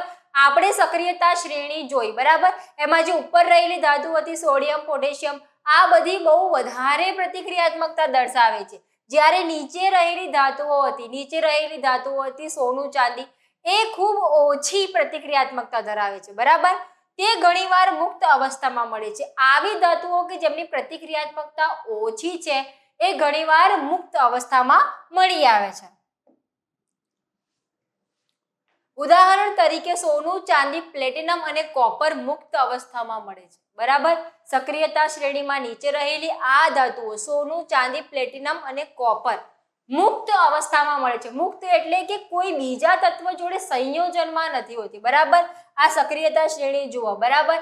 એમાં સોનું, ચાંદી, પ્લેટિનમ અને કોપર મુક્ત અવસ્થામાં આપણને મળી જાય છે. એના પછી કોપર અને સિલ્વર. કોપર અને જે સિલ્વર છે એ તેમની સલ્ફાઇડ અથવા ઓક્સાઇડ અયસ્ક, અયસ્કના સ્વરૂપે પણ મળે છે. સલ્ફાઇડ એટલે સલ્ફર ડાયોક્સાઇડ જોડે બંધ બનાવીને પણ હશે, અને ઓક્સાઇડ એટલે ઓક્સિજન જોડે પણ બંધનમાં હશે, બરાબર. એવું કહે છે કે આ જે છે એ શુદ્ધ સ્વરૂપે પણ મળી આવે છે, મુક્ત અવસ્થામાં પણ મળે છે, અને સલ્ફાઇડ અને ઓક્સાઇડ સ્વરૂપે પણ મળે છે, બરાબર. એટલે જરૂરી નથી કે અહીંયા કીધું છે કે ચાંદી જે છે એ મુક્ત અવસ્થામાં મળે એટલે બધે મુક્ત જ મળે. ઘણી જગ્યાએ એના ઓક્સાઇડ સ્વરૂપે પણ મળી શકે છે, બરાબર. એના પછી સક્રિયતા શ્રેણીમાં ટોચ પર રહેલી ધાતુઓ. ટોચ પર એટલે કે જે ટોપ પર રહેલી ધાતુઓ છે, potassium, sodium, calcium, magnesium, aluminium, આ બધી જે છે એટલી હદે પ્રતિક્રિયાત્મકતા ધરાવે છે, એટલી સક્રિય છે કે ક્યારે પણ મુક્ત તત્વો સ્વરૂપે મળતી નથી. આ ધાતુઓ જે છે, જે ઉપર રહેલી ધાતુઓ છે, પોટેશિયમ, સોડિયમ, આ બધી જે ધાતુઓ છે કેવી છે, તો કે એમની પ્રતિક્રિયાત્મકતા બહુ જ વધારે છે. આ કોઈ દિવસ આપણને મુક્ત સ્વરૂપે નહીં મળે. આપણને ખબર જ છે હવામાં પણ ઓક્સિજન જોડે પ્રક્રિયા કરી લે છે, પાણીમાં પ્રક્રિયા કરી લે છે, બરાબર. તો આ જે છે મુક્ત સ્વરૂપે ક્યારેય મળતી નથી. સક્રિયતા શ્રેણીની મધ્યમાં રહેલી ધાતુઓ, મધ્યમાં રહેલી ધાતુઓ જેવી કે ઝિંક, આયર્ન, લેડ વગેરે વગેરે કેવી છે, મધ્યમ પ્રતિક્રિયાત્મકતા દર્શાવે છે. તે પૃથ્વીના ભૂપૃષ્ઠમાં ઓક્સાઇડ, સલ્ફાઇડ અથવા તો કાર્બોનેટ સ્વરૂપે મળે છે, બરાબર. આ જે મધ્યમાં રહેલી ધાતુ છે ને, ઝિંક, આયર્ન, લેડ વગેરે કેવી છે, મધ્યમ સક્રિયતા ધરાવે છે. મધ્યમ સક્રિયતા ધરાવે છે એટલે સંયોજનમાં હશે. કયા સંયોજનમાં હશે, તો ઓક્સાઇડ સ્વરૂપે હશે, સલ્ફાઇડ સ્વરૂપે હશે કે કાર્બોનેટ સ્વરૂપે હશે, બરાબર. ઘણી ધાતુઓની જે કાચી ધાતુ હોય છે એ ઓક્સાઇડ હોય છે, બરાબર. અયસ્ક એટલે કાચી ધાતુ. ઘણી ધાતુઓની જે કાચી ધાતુ છે, અયસ્ક છે, એ ઓક્સાઇડ હોય છે. આમ થવાનું કારણ એ છે કે ઓક્સિજન ખૂબ જ સક્રિય તત્વ છે અને આપણી પૃથ્વી પર વિપુલ પ્રમાણમાં ઓક્સિજન મળે છે, બરાબર. વિપુલ પ્રમાણમાં છે અને ઓક્સિજન ખૂબ જ સક્રિય છે. એટલે એવું કહેવામાં આવે છે કે આ જે બધી ધાતુઓ છે, જે સંયોજનો છે, સલ્ફાઇડ હોય, કાર્બોનેટ હોય, ઓક્સાઇડ હોય, તો કે સૌથી વધારે ઓક્સાઇડ સ્વરૂપે મળે છે. સૌથી વધારે ઓક્સાઇડ સ્વરૂપે કેમ મળે છે, તો કે ઓક્સિજન છે વધારે સક્રિય છે અને વિપુલ પ્રમાણમાં છે, બરાબર. આપણી હવામાં 21%, લગભગ 21% જેટલું ઓક્સિજન છે. એટલે આટલું બધું ઓક્સિજન હોવાના કારણે એનું વિપુલ પ્રમાણ છે અને જે છે એ વધારે સક્રિય છે. એટલા માટે મોટાભાગની ધાતુઓ ઓક્સાઇડ સ્વરૂપે મળી આવે છે. આમ પ્રતિક્રિયાત્મકતાના આધારે આપણે ધાતુઓને નીચે દર્શાવેલા 3 પ્રકારમાં વર્ગીકૃત કરી શકીએ છીએ. કયા પ્રકાર છે, તો આપણે જે સક્રિયતા શ્રેણી હતી ને એ મુજબ જ નીચી પ્રતિક્રિયાત્મકતા ધરાવતી ધાતુઓ, નીચી એટલે જે તળિયા પર ધાતુઓ હતી ને એ ધાતુઓ. પછી મધ્યમ પ્રતિક્રિયાત્મકતા ધરાવતી ધાતુઓ, મધ્યમ એટલે જે સક્રિયતા શ્રેણીમાં જે વચ્ચે ધાતુઓ હતી એ. પછી ઊંચી પ્રતિક્રિયાત્મકતા ધરાવતી ધાતુઓ એટલે કે સૌથી વધારે પ્રતિક્રિયાત્મકતા ધરાવે છે, સૌથી ટોચ પર છે એ ધાતુઓ, બરાબર. તો કે આ જે બધી ધાતુઓ છે ને, નીચી રહેલી ધાતુઓ, મધ્યમાં રહેલી ધાતુઓ, ઊંચી રહેલી ધાતુઓ, આ બધાને કઈ રીતે મેળવવામાં આવે છે, કઈ પ્રક્રિયા કરવામાં આવે છે, કઈ ટેકનિકનો ઉપયોગ કરીને મેળવવામાં આવે છે એ ભણીશું તબક્કાવાર. એટલે કે નીચે, બરાબર, નીચી પ્રતિક્રિયાત્મકતા ધરાવતી ધાતુઓને કઈ રીતે મેળવવામાં આવે છે, તો આ રીતે. મધ્યમાં રહેલી ધાતુઓને કઈ રીતે મેળવવામાં આવે છે, ઊંચી પ્રતિક્રિયાત્મકતા ધરાવતી ધાતુને કઈ રીતે મેળવવામાં આવે છે, બધાને આપણે અલગ અલગ જોવાની છે. જો અહીંયા સરસ આપણને એક ચાર્ટ આપ્યો છે, બરાબર. અયસ્ક એટલે કાચી ધાતુ. આપણને એક જગ્યાએથી કાચી ધાતુ મળી, બરાબર. હવે કાચી ધાતુમાંથી જે ધાતુ મળી છે, બરાબર, જે કાચી ધાતુ છે, ઊંચી સક્રિયાત્મકતા ધરાવે છે, મધ્યમાં છે કે પછી નીચી છે, એ પ્રમાણે વર્ગીકૃત કર્યા, બરાબર. સૌથી ઊંચી સક્રિયતા ધરાવતી ધાતુઓ, એમનું શુદ્ધિકરણ કઈ રીતે કરવામાં આવે છે, તો કે પીગળેલી અયસ્કનું વિદ્યુત વિભાજન. આ જે ધાતુઓ મળશે ને એમાં જે પીગળેલી જે અયસ્ક હશે ને, પીગળેલી કાચી ધાતુનું વિદ્યુત વિભાજન એટલે એમાંથી વિદ્યુત પ્રવાહ પસાર કરશે, એમનું વિદ્યુત વિભાજન કરશે. આપણને ખબર છે વિદ્યુત વિભાજન કરવા માટે દ્રાવણ હોવું જોઈએ, બરાબર. તો આ જે ધાતુઓ છે એમની પીગળેલી અવસ્થામાં એમનું વિદ્યુત વિભાજન કરવામાં આવશે અને પછી એમાંથી શુદ્ધ ધાતુ મળશે.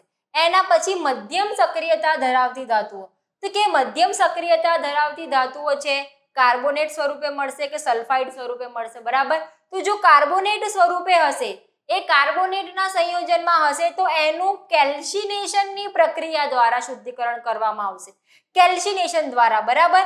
અને જો સલ્ફાઇડ હશે તો ભુંજન એટલે કે એને શેકીને, એને રોસ્ટિંગ કરીને એને શુદ્ધિકરણ કરવામાં આવશે, બરાબર. કાર્બોનેટ અયસ્ક હશે તો કેલ્સિનેશન, સલ્ફાઇડ હશે તો ભુંજનની પ્રક્રિયા થાય અને પછી એમાંથી ધાતુના ઓક્સાઇડ મેળવવામાં આવશે અને જે ધાતુના ઓક્સાઇડ મળશે એનું પછી રિડક્શન કરવાનું. રિડક્શન કરીશું તો આપણને શુદ્ધ ધાતુ મળી જશે, બરાબર. હવે જોઈએ કે નીચી સક્રિયતા ધરાવતી ધાતુઓ. તો જે નીચી સક્રિયતા ધરાવતી ધાતુ છે, જેમાં જે ધાતુઓ સલ્ફાઇડના સ્વરૂપે મળે છે, સલ્ફાઇડની કાચી ધાતુ સ્વરૂપે મળે છે, એનું ભુંજન કરીશું, બરાબર. ભૂંજન કરીશું તો આપણને ધાતુ મળશે, બરાબર. એનું પછી શુદ્ધિકરણ કરીશું, બરાબર. આ પ્રક્રિયાઓ છે. જો ઊંચી સક્રિયતા ધરાવે તો વિદ્યુત વિભાજન કરવું પડે. જો મધ્યમ સક્રિયતા હોય અને એમાં જો કાર્બોનેટના અયસ્ક હોય તો કેલ્સિનેશન કરવાનું. કાર્બોનેટનું અયસ્ક તો કેલ્સિનેશન કરીશું, બરાબર. અને સલ્ફાઇડનું અયસ્ક હશે તો ભૂંજન કરીશું, બરાબર. આ બે યાદ રાખવાનું. કાર્બોનેટનું અયસ્ક હશે તો કેલ્સિનેશન, સલ્ફાઇડનું અયસ્ક હશે તો ભૂંજન કરીશું, બરાબર. આ પ્રક્રિયાથી આપણને શુદ્ધ ધાતુ નહીં મળે, ધાતુના ઓક્સાઇડ મળશે. એ ઓક્સાઇડમાંથી ઓક્સિજન દૂર કરવો પડશે, એટલે એનું રિડક્શન કરવું પડશે. પછી આપણને જે છે શુદ્ધ ધાતુ મળશે, બરાબર.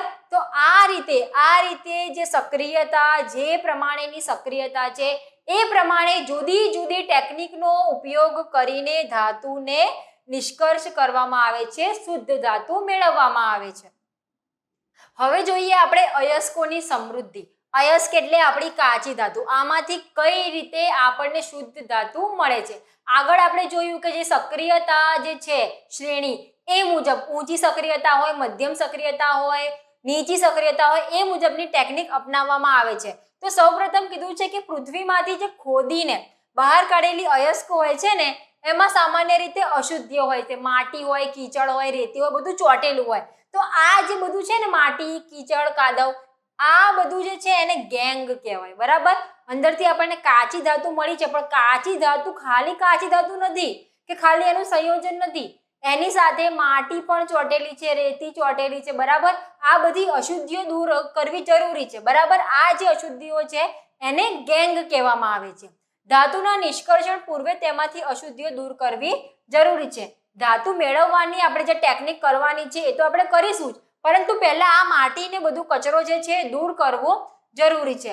અયસ્ક ગેંગને દૂર કરવા માટે વપરાતી પદ્ધતિઓનો આધાર ગેંગ અને અયસ્કના ભૌતિક અથવા રાસાયણિક ગુણધર્મો વચ્ચે રહેલા તફાવત પર રહેલો છે, બરાબર. જેમ કે કોઈ ધાતુ હોય, પાણી સાથે પ્રક્રિયા કરી નાખતી હોય તો પછી એને પાણીથી ગેંગને દૂર ના કરી શકાય, બરાબર. તો એ રીતે કઈ ધાતુ કોની સાથે પ્રક્રિયા કરે છે, કોની સાથે નહીં કરતી, એ પ્રમાણે ટેકનિક વાપરવી પડે આ માટી, આ કચરાને દૂર કરવા માટે. સક્રિયતા શ્રેણીમાં નીચે રહેલી ધાતુઓનું નિષ્કર્ષણ. નીચે એટલે કે જે બહુ ઓછી સક્રિયતા ધરાવે છે તે, કે આ જે નીચે રહેલી ધાતુઓ છે બિન પ્રતિક્રિયાત્મક હોય છે, બરાબર. આ ધાતુઓના ઓક્સાઇડને માત્ર ગરમ કરીને પણ મેળવી શકાય છે, બરાબર. નીચે રહેલી ધાતુ છે ઓક્સાઇડ સ્વરૂપે છે. કોઈ પણ ધાતુ ઓક્સાઇડ સ્વરૂપે હોય એમાંથી તમારે ધાતુ મેળવી છે તો શું કરવાનું, એ ઓક્સિજનને દૂર કરવાનું, બરાબર. એમનું રિડક્શન કરવાનું. તો કે આ જે ધાતુઓ છે એમના ઓક્સાઇડને ગરમ કરીને માત્ર અને તેનું રિડક્શન થઈ જાય છે, બરાબર. ઉદાહરણ તરીકે સિન્નાબાર. આ સિન્નાબાર શું છે તો કે મર્ક્યુરીની કાચી ધાતુ છે. મર્ક્યુરી એટલે પારો, બરાબર. જે શુદ્ધ સ્વરૂપમાં હોય છે એને આપણે મર્ક્યુરી અથવા તો પારો કહીએ છીએ, પરંતુ એની જે કાચી ધાતુ છે એનો જે અયસ્ક છે એને કહેવામાં આવે છે સિન્નાબાર. સિન્નાબારનું સૂત્ર છે HgS. Hg એટલે પારો અને આ S જોડાઈ જાય છે, બરાબર. તો આ જે સિન્નાબાર છે તેને હવામાં ગરમ કરવામાં આવે. હવામાં ગરમ કરતા શું થાય છે કે પહેલા આપણને મર્ક્યુરીના ઓક્સાઇડ મળે, બરાબર. ઓક્સિજન જોડે પ્રક્રિયા કરશે તો જે પારો છે ઓક્સિજન જોડે સંયોજન કરી અને Hg એટલે પારો જે છે એના ઓક્સાઇડ, મર્ક્યુરીના ઓક્સાઇડ મળશે. અને ત્યારબાદ આ જે મર્ક્યુરીના ઓક્સાઇડ છે એને વધારે ગરમ કરીશું તો શું થશે તો કે એનું મર્ક્યુરીમાં રિડક્શન થશે, એટલે એમનાથી ઓક્સિજન દૂર થઈ જશે, આપણને શુદ્ધ પારો મળશે. એની પ્રક્રિયા આ મુજબ છે. આ છે સિન્નાબાર, HgS, એની પ્રક્રિયા કરી, બરાબર. ઓક્સિજન જોડે શું થયું તો Hg, પારો જે છે એના ઓક્સાઇડ બની ગયા, HgO બન્યો. અને જે છે SO2 એટલે સલ્ફર ડાયોક્સાઇડ ગેસ છે છૂટો પડી જશે, બરાબર. સિન્નાબારમાંથી પારો અને જે સલ્ફર છે એને દૂર કરવાનું છે, બરાબર.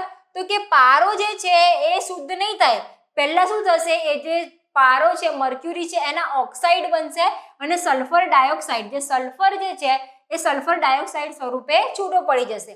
એના પછી આ જે છે મર્ક્યુરીના ઓક્સાઇડ એને વધુ પ્રમાણમાં ઉષ્મા આપીશું તો આપણને પારો મળશે અને ઓક્સિજન જે છે છૂટો પડી જશે, બરાબર. રિડક્શનની પ્રક્રિયા, ઓક્સિજન દૂર થવું.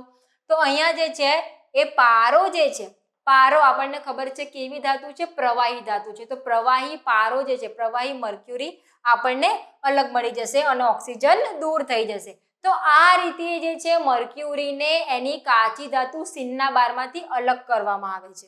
કઈ પ્રક્રિયા કરે છે? તો કઈ કશું નહીં, એના જે ઓક્સાઇડ છે એને ખાલી ગરમ કરવાના છે, બરાબર. ગરમ કરીને એનું રિડક્શન કરાવવાનું છે. પછી તેવી જ રીતે કોપર કુદરતમાં કોપર સલ્ફાઇડ સ્વરૂપે મળે છે, બરાબર. તો કે આમાં શું કરવાનું? તો કે આને પણ ગરમ કરવાની છે હવાની હાજરીમાં. જુઓ અહીંયા Cu2S, બરાબર. ગરમ કરીશું એટલે ઓક્સિજન જોડે શું થયું? ગરમ કરીશું Cu2O, બરાબર. કોપરના ઓક્સાઇડ બનશે, કોપરના ઓક્સાઇડ બની જશે અને સલ્ફર ડાયોક્સાઇડ વાયુ છૂટો પડશે.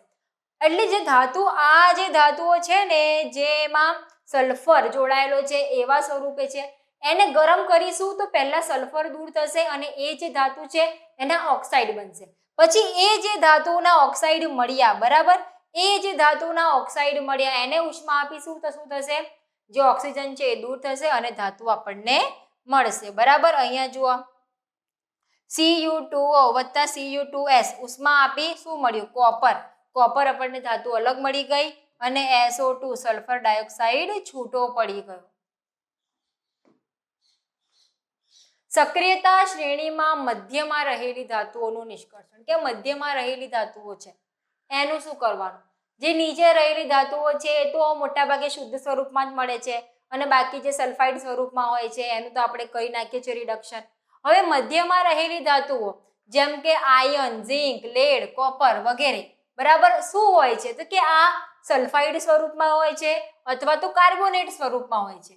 તેને સલ્ફાઇડ અથવા કાર્બોનેટમાંથી મેળવવા માટે શું કરવામાં આવે છે? તો કે સલ્ફાઇડમાંથી મેળવવાના છે, કાર્બોનેટમાંથી મેળવવાના છે. એના કરતાં જો એના ઓક્સાઇડ હોય ને એ ઓક્સાઇડમાંથી મેળવવા વધુ સરળ છે, બરાબર. આ ધાતુઓ સલ્ફાઇડ સ્વરૂપે પણ હોય છે, કાર્બોનેટ સ્વરૂપે પણ હોય છે, પરંતુ એવું કહે છે કે આ સલ્ફાઇડ સ્વરૂપે, કાર્બોનેટ સ્વરૂપે એમાંથી મેળવવા માટે વધારે ઉર્જા જોઈએ, બરાબર, વધારે ટેકનિક ઉપયોગ કરવી પડે. પરંતુ જો ઓક્સાઇડ હોય તો સિમ્પલ ઓક્સિજન દૂર કરવાનો છે, આપણને ધાતુ મળી જશે. તો કે આ જે બધી ધાતુઓ છે ઓક્સાઇડમાંથી મેળવવી વધુ સરળ હોય છે. કેમ? તો કે રિડક્શન કરતા પહેલા ધાતુ સલ્ફાઇડ અને કાર્બોનેટ ધાતુ ઓક્સાઇડમાં ફેરવવા ખૂબ જ જરૂરી છે, બરાબર. તો આ જે પણ સલ્ફાઇડ કે કાર્બોનેટ સ્વરૂપે હશે પહેલા એના ઓક્સાઇડ સ્વરૂપમાં ફેરવી દઈશું. પછી એ જે સલ્ફાઇડમાં સ્વરૂપમાં હશે તો એ રીતે એની આગળ પ્રક્રિયા કરીશું, બરાબર. કાર્બોનેટ હતું તો એ પ્રમાણે પ્રક્રિયા કરવાની. તો પ્રક્રિયા બધે બદલાઈ જાય છે.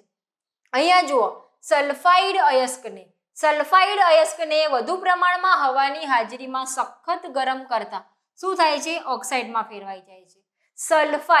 સલ્ફાઇડની કાચી ધાતુ હોય, કોઈ પણ ધાતુ જે છે સલ્ફર જોડે બંધ બનાવેલો હોય, ધાતુના સલ્ફાઇડ હોય તો એને હવાની હાજરીમાં ગરમ કરવાની છે. ગરમ કરશો તો એના ઓક્સાઇડ બનશે, બરાબર.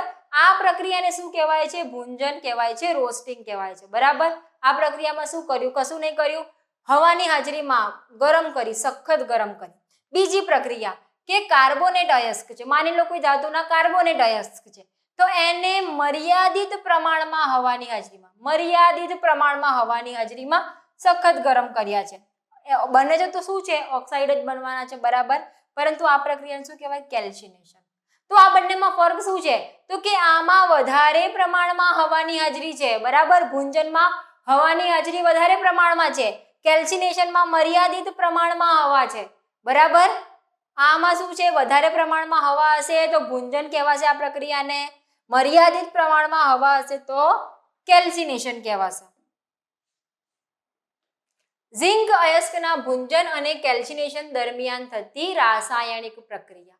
તો હવે એક ઉદાહરણ સ્વરૂપે જોઈએ કે જે ઝિંક જે છે, બરાબર, ઝિંકને આપણે ભૂંજન કરીને મેળવી શકીએ, કેલ્સિનેશન કરીને મેળવી શકીએ. કઈ રીતે? તો જોઈ લો અહીંયા ભૂંજન, પહેલા ભૂંજનની પ્રક્રિયા આપી છે.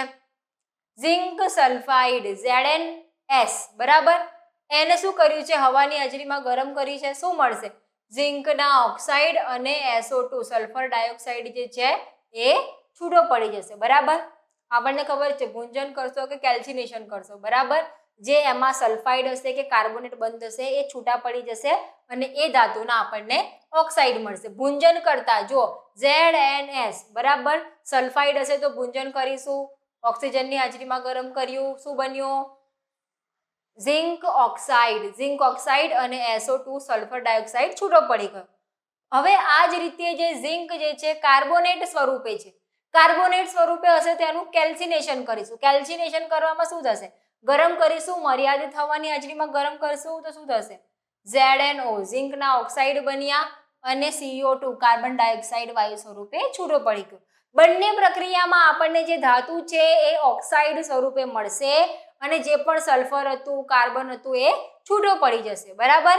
ત્યારબાદ ધાતુ ઓક્સાઇડનું યોગ્ય રિડક્શન કરતા જેવા કે કાર્બન વડે અનુરૂપ ધાતુમાં રિડક્શન કરવામાં આવે છે. હવે આ જે આપણને ધાતુના ઓક્સાઇડ મળ્યા ને, આ ધાતુના ઓક્સાઇડને રિડક્શન કરવામાં આવે છે. રિડક્શન કરવું એટલે એમાંથી જે ઓક્સાઇડ છે એમાંથી જે O છે એને દૂર કરવું. આ O ને દૂર કરીશું તો આપણને ધાતુ મળશે. ઉદાહરણ તરીકે ઝિંક ઓક્સાઇડને કાર્બન સાથે ગરમ કરવામાં આવે તો શું થાય છે? ધાત્વિય ઝિંકમાં રિડક્શન પામે છે. ધાત્વિય ઝિંક એટલે ઝિંક ધાતુમાં. બરાબર. જુઓ ZnO બરાબર, ઝિંકના ઓક્સાઇડ છે, કાર્બન જોડે પ્રક્રિયા કરવામાં આવી. કઈ પ્રક્રિયા કરી છે? તો કે ગરમ કર્યું છે અને બરાબર, ગરમ કરશો તો ઝિંક ધાતુ આપણને મળશે સોલિડ અને કાર્બન મોનોક્સાઇડ ગેસ છૂટો પડી જશે. તો આ રીતે આપણને જે ઝિંક છે એને સલ્ફાઇડમાંથી કે કાર્બોનેટમાંથી, બરાબર, સલ્ફાઇડ સ્વરૂપે હોય તો ભૂંજન કરીને એના ઓક્સાઇડ મેળવવામાં આવે અને જો કાર્બોનેટ સ્વરૂપે હોય તો કેલ્સિનેશન કરીને એના ઓક્સાઇડ મેળવવામાં આવે. એકવાર ઓક્સાઇડ મેળવી લીધા પછી શું કરવાનું? તો કે કાર્બન જોડે પ્રક્રિયા કરવાની. કાર્બન જોડે ગરમ કરીશું તો કાર્બન જે છે એ ઓક્સિજન મેળવી લેશે, બરાબર, અને એ જે ધાતુ છે એમાંથી ઓક્સિજન દૂર થઈ જશે. શુદ્ધ ધાતુ આપણને મળશે અને જે તે રહેલું ઓક્સિજન છે એ કાર્બન જોડે દૂર થઈ જશે. ધાતુઓને તેમના સંયોજનમાંથી મેળવીએ પણ રિડક્શન પ્રક્રિયા છે. બરાબર, કે ધાતુને એના સંયોજનમાંથી મેળવવી કઈ પ્રક્રિયા છે? તો રિડક્શનની પ્રક્રિયા છે. કાર્બન એટલે કે કોક નો ઉપયોગ કરીને ધાતુ ઓક્સાઇડનું ધાતુમાં રિડક્શન કરવામાં આવે છે. કેટલીક વખત વિસ્થાપન પ્રક્રિયાઓ પણ ઉપયોગમાં લેવામાં આવે છે. ખૂબ જ સક્રિય ધાતુઓ જેવી કે sodium, calcium, aluminium. Sodium, calcium, aluminium, બરાબર, આ વધારે સક્રિય ધાતુ છે. આ રિડક્શન કરતા તરીકે વપરાય છે. કઈ ધાતુઓ રિડક્શન કરતા તરીકે વપરાય છે? તો કે સોડિયમ, કેલ્શિયમ, આ બધી ધાતુઓ છે એ વપરાય છે. બરાબર. પછી એવું કહે છે કે નીચી પ્રતિક્રિયાત્મકતા ધરાવતી ધાતુઓ, બરાબર, તેમના સંયોજનોમાંથી વિસ્થાપિત કરી શકે છે. વધારે સક્રિયતા ધરાવતી ધાતુ હશે, ઓછી સક્રિયતા ધરાવતી ધાતુના સંયોજન હશે, બરાબર, તો એમની વધારે જોડે પ્રક્રિયા કરાશે તો શું થશે? તો કે ઓછી સક્રિયતા ધરાવતી ધાતુ છે ને એને છૂટી કરી દેશે, એનું વિસ્થાપન કરી નાખશે. બરાબર. આ રીતે પણ ધાતુને મેળવવામાં આવે છે. ઉદાહરણ તરીકે જ્યારે મેંગેનીઝ ડાયોક્સાઇડને એલ્યુમિનિયમના ભૂકા સાથે ગરમ કરવામાં આવે તો આ પ્રક્રિયા થાય છે. અહીંયા જુઓ મેંગેનીઝ, બરાબર, મેંગેનીઝના ઓક્સાઇડ છે, બરાબર, એની પ્રક્રિયા કોની જોડે કરવામાં આવી છે? એલ્યુમિનિયમ જોડે. મેંગેનીઝના ઓક્સાઇડ છે એની પ્રક્રિયા કરી એલ્યુમિનિયમ જોડે. હવે મેંગેનીઝના ઓક્સાઇડ, અહીં જે મેંગેનીઝના ઓક્સાઇડ છે, બરાબર, એને આપણે ઓક્સિજન જે છે એમાંથી છૂટું કરવું છે, બરાબર, રિડક્શન કરાવવું છે. શું કરીશું? તો કે રિડક્શનની પ્રક્રિયાના સિવાય પણ આપણે જે વધારે સક્રિય ધાતુ છે ને એની જોડે પ્રક્રિયા કરાવીને છૂટું કરી શકીએ. કઈ રીતે? તો આપણને ખબર છે વધુ સક્રિય ધાતુ હશે, ઓછી સક્રિય ધાતુનું વિસ્થાપન કરશે. અહીં MnO2 ની પ્રક્રિયા કરાય છે Al એલ્યુમિનિયમ જોડે તો શું મળશે? તો કે આ Mn જે છે છૂટું પડી જશે, બરાબર, અને આ Al જે છે એ ઓક્સિજન જોડે પ્રક્રિયા કરી અને Al2O3 બનાવશે, એલ્યુમિનિયમના ઓક્સાઇડ બનાવી લેશે. બરાબર. અહીં જે એલ્યુમિનિયમ છે એ એલ્યુમિનિયમ આ Mn ની જગ્યા લઈ લે છે, બરાબર, અને Mn જે છે એને છૂટું કરી દે છે, વિસ્થાપન કરી નાખે છે. બરાબર. તો આ રીતે આપણને મેંગેનીઝની ધાતુ મળશે ને, બરાબર. કઈ રીતે મળી? વિસ્થાપન દ્વારા, બરાબર. વધારે સક્રિય ધાતુ જોડે પ્રક્રિયા કરાવી દો તો વધારે સક્રિય ધાતુ છે એની જગ્યા લઈ લેશે અને એને છૂટી કરી દેશે. આ રીતે મેંગેનીઝને અલગ કરવામાં આવે છે. પછી જોઈએ આ વિસ્થાપન પ્રક્રિયાઓ ખૂબ વધુ ઉષ્માક્ષેપક હોય છે. તો કે આ જે વિસ્થાપન પ્રક્રિયાઓ હોય છે ને વધારે ઉષ્મા મુક્ત કરે છે, ખૂબ વધુ ઉષ્માક્ષેપક હોય છે. ઉત્પન્ન થતી ઉષ્માનું પ્રમાણ એટલી હદે વધુ હોય છે કે ઉત્પન્ન થતી ધાતુ પીગળેલી અવસ્થામાં મળે છે. વાસ્તવમાં આયન ઓક્સાઇડ, બરાબર, આયનના ઓક્સાઇડ Fe2O3 ની એલ્યુમિનિયમ સાથેની પ્રક્રિયાનો ઉપયોગ રેલવેના પાટા અથવા તિરાડ પડેલી મશીનના ભાગો જોડવામાં થાય છે. કે આ આપણે ધાતુનું જે શુદ્ધિકરણ કરીએ છીએ, વિસ્થાપનની પ્રક્રિયાઓ કરીએ છીએ, તો આ પ્રક્રિયાઓ બહુ વધારે ઉષ્માક્ષેપક હોય છે. એટલી વધારે હોય છે કે જે ધાતુ આપણને મળે છે ને એ ઉષ્માના કારણે પીગળી જાય છે. બરાબર. તો કે આ જે છે આનો ઉપયોગ ક્યાં થાય છે? તો કે આનો ઉપયોગ રેલવેના પાટામાં તિરાડ પડી ગઈ હોય કે કોઈ મશીનમાં તિરાડ પડી ગઈ હોય એને જોડવા માટે, એને સાંધવા માટે આનો ઉપયોગ થાય છે. બરાબર. આ પ્રક્રિયાને થર્મિટ પ્રક્રિયા કહેવામાં આવે છે. આ પ્રક્રિયાને કઈ પ્રક્રિયા કહેવામાં આવે છે? થર્મિટ પ્રક્રિયા. બરાબર. અહીંયા તમને આપ્યું છે સમીકરણ Fe2O3 આયનના ઓક્સાઇડ છે. બરાબર. એની એલ્યુમિનિયમ જોડે પ્રક્રિયા કરી શું થશે? Fe એટલે આયન જે છે છૂટું પડી જશે અને જે આ Al છે એ Fe ની જગ્યા લઈ લેશે. બરાબર. અને શું બનાવશે? Al2O3. એલ્યુમિનિયમે એના ઓક્સાઇડ બનાવી લીધા અને Fe જે આયન છે એને છૂટું કરી દીધું. ઉષ્મા મુક્ત થઈ. ઉષ્માક્ષેપક પ્રક્રિયા છે એટલે. બરાબર. એટલે વધારે સક્રિય ધાતુ ઓછી સક્રિય ધાતુનું વિસ્થાપન કરીને એને મુક્ત કરી નાખશે, એની જગ્યા લઈ લેશે. આ રીતે જે છે આપણને ધાતુનું શુદ્ધિકરણ પણ કરી શકીએ છીએ. બરાબર. એના ઓક્સાઇડ સ્વરૂપમાં હોય તો આ રીતે શુદ્ધિકરણ કરી શકીએ છીએ. બરાબર. હવે કે છે કે આ જે છે ને એલ્યુમિનિયમ સાથેની પ્રક્રિયા, આ પ્રક્રિયાનો ઉપયોગ ક્યાં થાય છે? તો કે આ પ્રક્રિયાનો ઉપયોગ રેલવેના પાટામાં તિરાડ પડેલી હોય, મશીનમાં તિરાડ પડેલી હોય, બરાબર, એ ધાતુના છે, તો એને સાંધવા માટે થાય છે, અહીંયા જોડવા માટે થાય છે. અને આ પ્રક્રિયાને કહે છે થર્મિટ પ્રક્રિયા. બરાબર. થર્મિટ પ્રક્રિયા શું છે? તો આ છે થર્મિટ પ્રક્રિયા. સક્રિયતા શ્રેણીમાં ટોચ પર રહેલી ધાતુનું નિષ્કર્ષણ. બરાબર. નીચે રહેલી, મધ્યમાં રહેલી ધાતુનું નિષ્કર્ષણ તો આપણે જોયું. ટોચમાં રહેલી ધાતુનું નિષ્કર્ષણ કઈ રીતે કરવાનું છે? આપણે આગળ જોયું કે વિદ્યુત વિભાજન કરવાનું છે. વિદ્યુત વિભાજન કઈ રીતે કરવાનું છે અને વિદ્યુત વિભાજન કરતા શું મળે છે આપણને? તો કે આ ધાતુઓ વિદ્યુત વિભાજનીય રિડક્શન દ્વારા મળે છે. બરાબર. ઉદાહરણ તરીકે સોડિયમ, મેગ્નેશિયમ, કેલ્શિયમને તેમના પીગળેલા ક્લોરાઇડના વિદ્યુત વિભાજન દ્વારા મેળવવામાં આવે છે. એટલે sodium chloride, magnesium chloride, calcium chloride, આ જે એમના ક્લોરાઇડના સ્વરૂપો છે ને, બસ એ જે પીગળેલા સંયોજનો હશે એના દ્વારા એમનું વિદ્યુત વિભાજન કરીને મેળવવામાં આવે છે. ધાતુઓ કેથોડ એટલે કે ઋણ વીજભારિત વિદ્યુત ધ્રુવ પર જમા થાય છે અને ક્લોરીન જે છે એનોડ એટલે કે ધન વીજભાર પર જમા થશે. બરાબર. આપણે સોડિયમ ક્લોરાઇડ કઈ રીતે બન્યું એ શીખ્યા. સોડિયમ ક્લોરાઇડ કઈ રીતે બન્યું? તો કે Na હતો. બરાબર.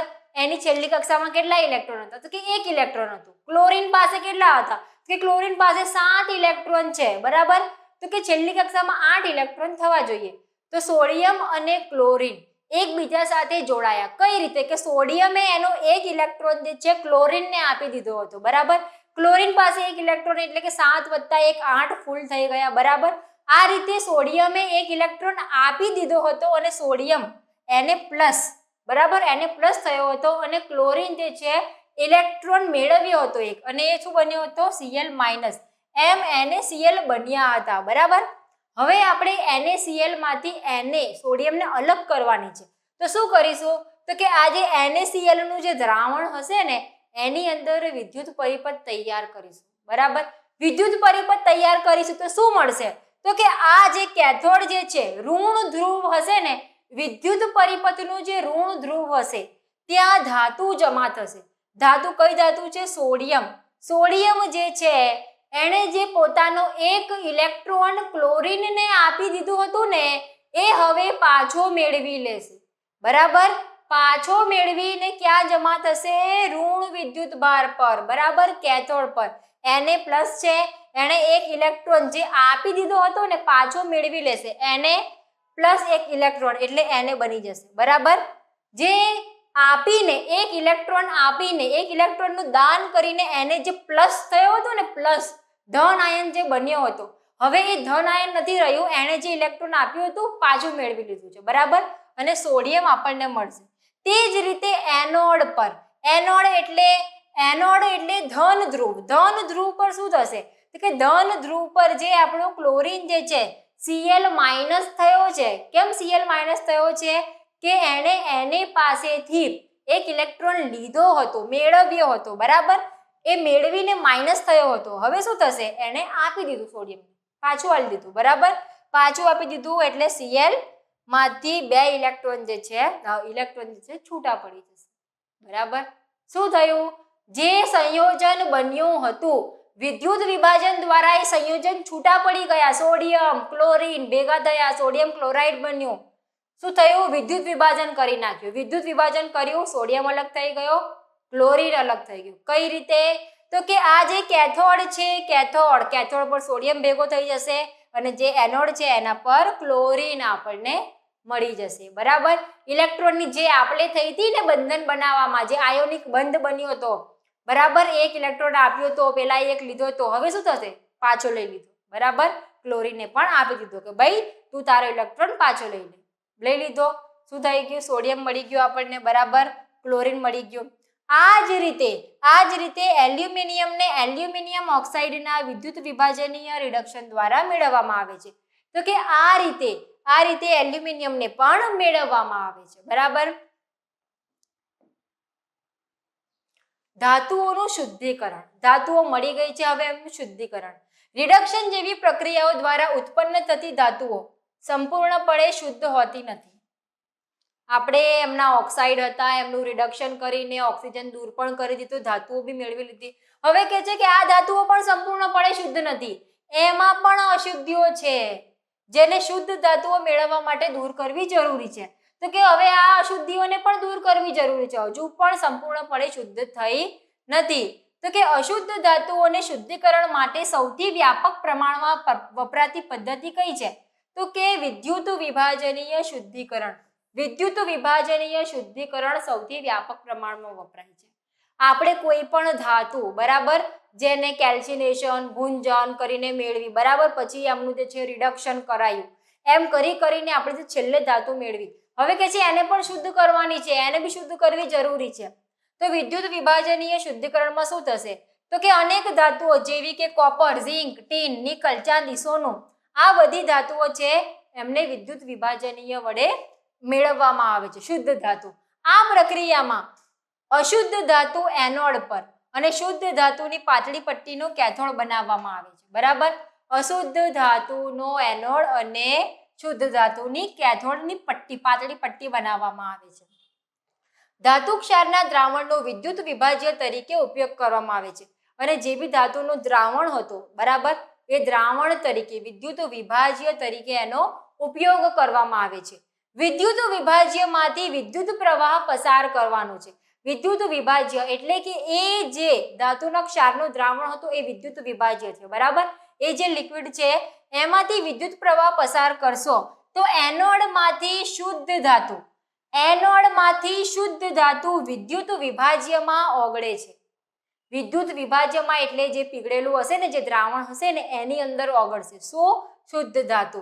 વિદ્યુત વિભાજ્યમાંથી સમતુલ્ય પ્રમાણમાં શુદ્ધ ધાતુ કેથોડ પર જમા થશે. શુદ્ધ ધાતુ કેથોડ પર જમા થશે. દ્રાવ્ય અશુદ્ધિઓ દ્રાવણમાં જમા થાય છે અને જે અશુદ્ધિઓ હશે એ દ્રાવણમાં જમા થશે. દ્રાવણમાં એટલે કે નીચે બેસી જશે. જ્યારે અદ્રાવ્ય જે શુદ્ધિઓ છે એ એનોડના તળિયે નિક્ષેપિત થાય છે અને એને એનોડ પંક કહેવામાં આવે છે, બરાબર. એનોડ પંક કોને કહેવામાં આવે છે તો કે ધાતુની જે અશુદ્ધિઓ હોય છે, અદ્રાવ્ય અશુદ્ધિઓ હોય છે, એ તળિયા પર જમા થાય છે, તળિયા પર બેસી જાય છે, એને શું કહેવામાં આવે છે? એનોડ પંક કહેવામાં આવે છે, બરાબર. જોઈ લઈએ એકવાર આકૃતિ દ્વારા. અહીંયા જુઓ, અહીંયા જે છે કોપર સલ્ફેટનું દ્રાવણ આ વિદ્યુત વિભાજ્ય તરીકે લીધું, બરાબર. આ છે આપણું વિદ્યુત વિભાજ્ય એટલે કે આનું દ્રાવણ લીધું છે, બરાબર, કોપર સલ્ફેટ, બરાબર. તો આમાં શું થશે? વિદ્યુત પરિપથ તૈયાર કર્યો છે, બરાબર. અહીંયા જે એનોડ છે, એનોડ પરથી શું થશે તો કે કોપર છૂટો પડી જશે. છૂટો પડીને તો કે ક્યાં જાય છે? તો કે પછી આ જે કેથોડ છે, જે માઇનસ છે, ઋણ ધ્રુવ છે, એને સ્વચ્છ કોપર, જે શુદ્ધ કોપર છે એ ત્યાં જમા થશે. બરાબર, કોપર જે છે એનોડ પરથી છૂટું થશે, કેથોડ પર જમા થશે, અને જે અશુદ્ધિઓ છે, અશુદ્ધિઓ તળિયા પર બેસી જશે, જેને આપણે એનોડ પંખ તરીકે ઓળખીએ છીએ. એનોડ પંખ તરીકે ઓળખીએ છીએ. બરાબર, જે અશુદ્ધિઓ છે તે કોપર જે છે એનોડ પરથી છૂટો પડ્યો, એનોડ પરથી છૂટો પડીને ક્યાં જમા થયો? કેથોડ પર. બરાબર, આગળ આપણે જોઈ ગયા એ જ રીતે છે ક્ષારણ. હવે આપણે છેલ્લો ટોપિક છે ક્ષારણ. ક્ષારણ શું છે? ક્ષારણ તો આપણે આગળના પાઠમાં પણ ભણ્યા છે. ક્ષારણ શું છે? તો કે ચાંદી જેવી વસ્તુઓને હવામાં ખુલ્લી રાખતા થોડા સમય બાદ શું થાય છે? તો કે કાળી પડી જાય છે. કેમ કાળી પડી ગઈ? તો કે હવામાં રહેલો જે સલ્ફર છે, હવામાં રહેલા સલ્ફર જોડે પ્રક્રિયા કરે છે અને સિલ્વર સલ્ફાઇડનું સ્તર બનાવી લે છે. ચાંદી કાળી કેમ પડે છે? તો કે હવામાં ખુલ્લી રાખીએ તો હવામાં રહેલો જે સલ્ફર છે એની જોડે પ્રક્રિયા કરશે અને સિલ્વર સલ્ફાઇડનું સ્તર એની ઉપર લાગી જશે, એટલે આપણને ચાંદી થોડી ઝાંકી પડી ગયેલી લાગે છે. બરાબર, સ્ટાર્ટિંગમાં એકદમ ચમકતી હશે, પછી ઝાંકી પડી જાય છે, તો આ સિલ્વરના સલ્ફાઇડ બને છે એટલા માટે. પછી છે કોપર. તો કે કોપરને હવામાંના ભેજયુક્ત કાર્બન ડાયોક્સાઇડ સાથે પ્રક્રિયા કરે છે અને ધીરે ધીરે તેનો ચમકદાર કથ્થાઈ રંગ ગુમાવી અને લીલું સ્તર પ્રાપ્ત કરે છે. બરાબર, તમારા ઘરે કોપર એટલે કે તાંબાના વાસણો હોય તો તમે જોશો ને તો એમાં લીલા કલરના ધબ્બા પડી જાય છે. બરાબર, તો કે આ લીલા કલરનું સ્તર કઈથી આવ્યું? આ લીલું કલર આવ્યું ક્યાંથી? તો કે હવામાં જે ભેજ રહેલો છે, ભેજયુક્ત કાર્બન ડાયોક્સાઇડ જોડે પ્રક્રિયા કરી અને એનો જે ચળકતો બ્રાઉન કલર હતો, કથ્થાઈ કલર, એની જગ્યાએ લીલા કલરનું સ્તર ચડી જાય છે. બરાબર, આ લીલો પદાર્થ બેઝિક કોપર કાર્બોનેટ છે. આ લીલો પદાર્થ શું છે? તો બેઝિક કોપર કાર્બોનેટ છે. તે જ રીતે લોખંડને તો આપણે ખબર જ છે, વ્યાપક પ્રમાણમાં લોખંડનું ક્ષારણ. લોખંડ તો કે આને ભેજવાળી હવામાં લાંબો સમય ખુલ્લું રાખતા શું થાય છે? તો કે કથ્થાઈ રંગનો થર જામી જાય છે. બરાબર, લોખંડની ઉપર કથ્થાઈ રંગનો એક સ્તર ચડી જાય છે. આને શું કહેવાય છે? કાટ, એટલે કે રસ્ટ. કહે છે ને રસ્ટિંગ થઈ ગઈ, કટાઈ ગયો છે લોખંડ, કાટ લાગી ગયો છે. આ કાટ શું છે? ક્ષારણ છે. કઈ રીતે થાય છે?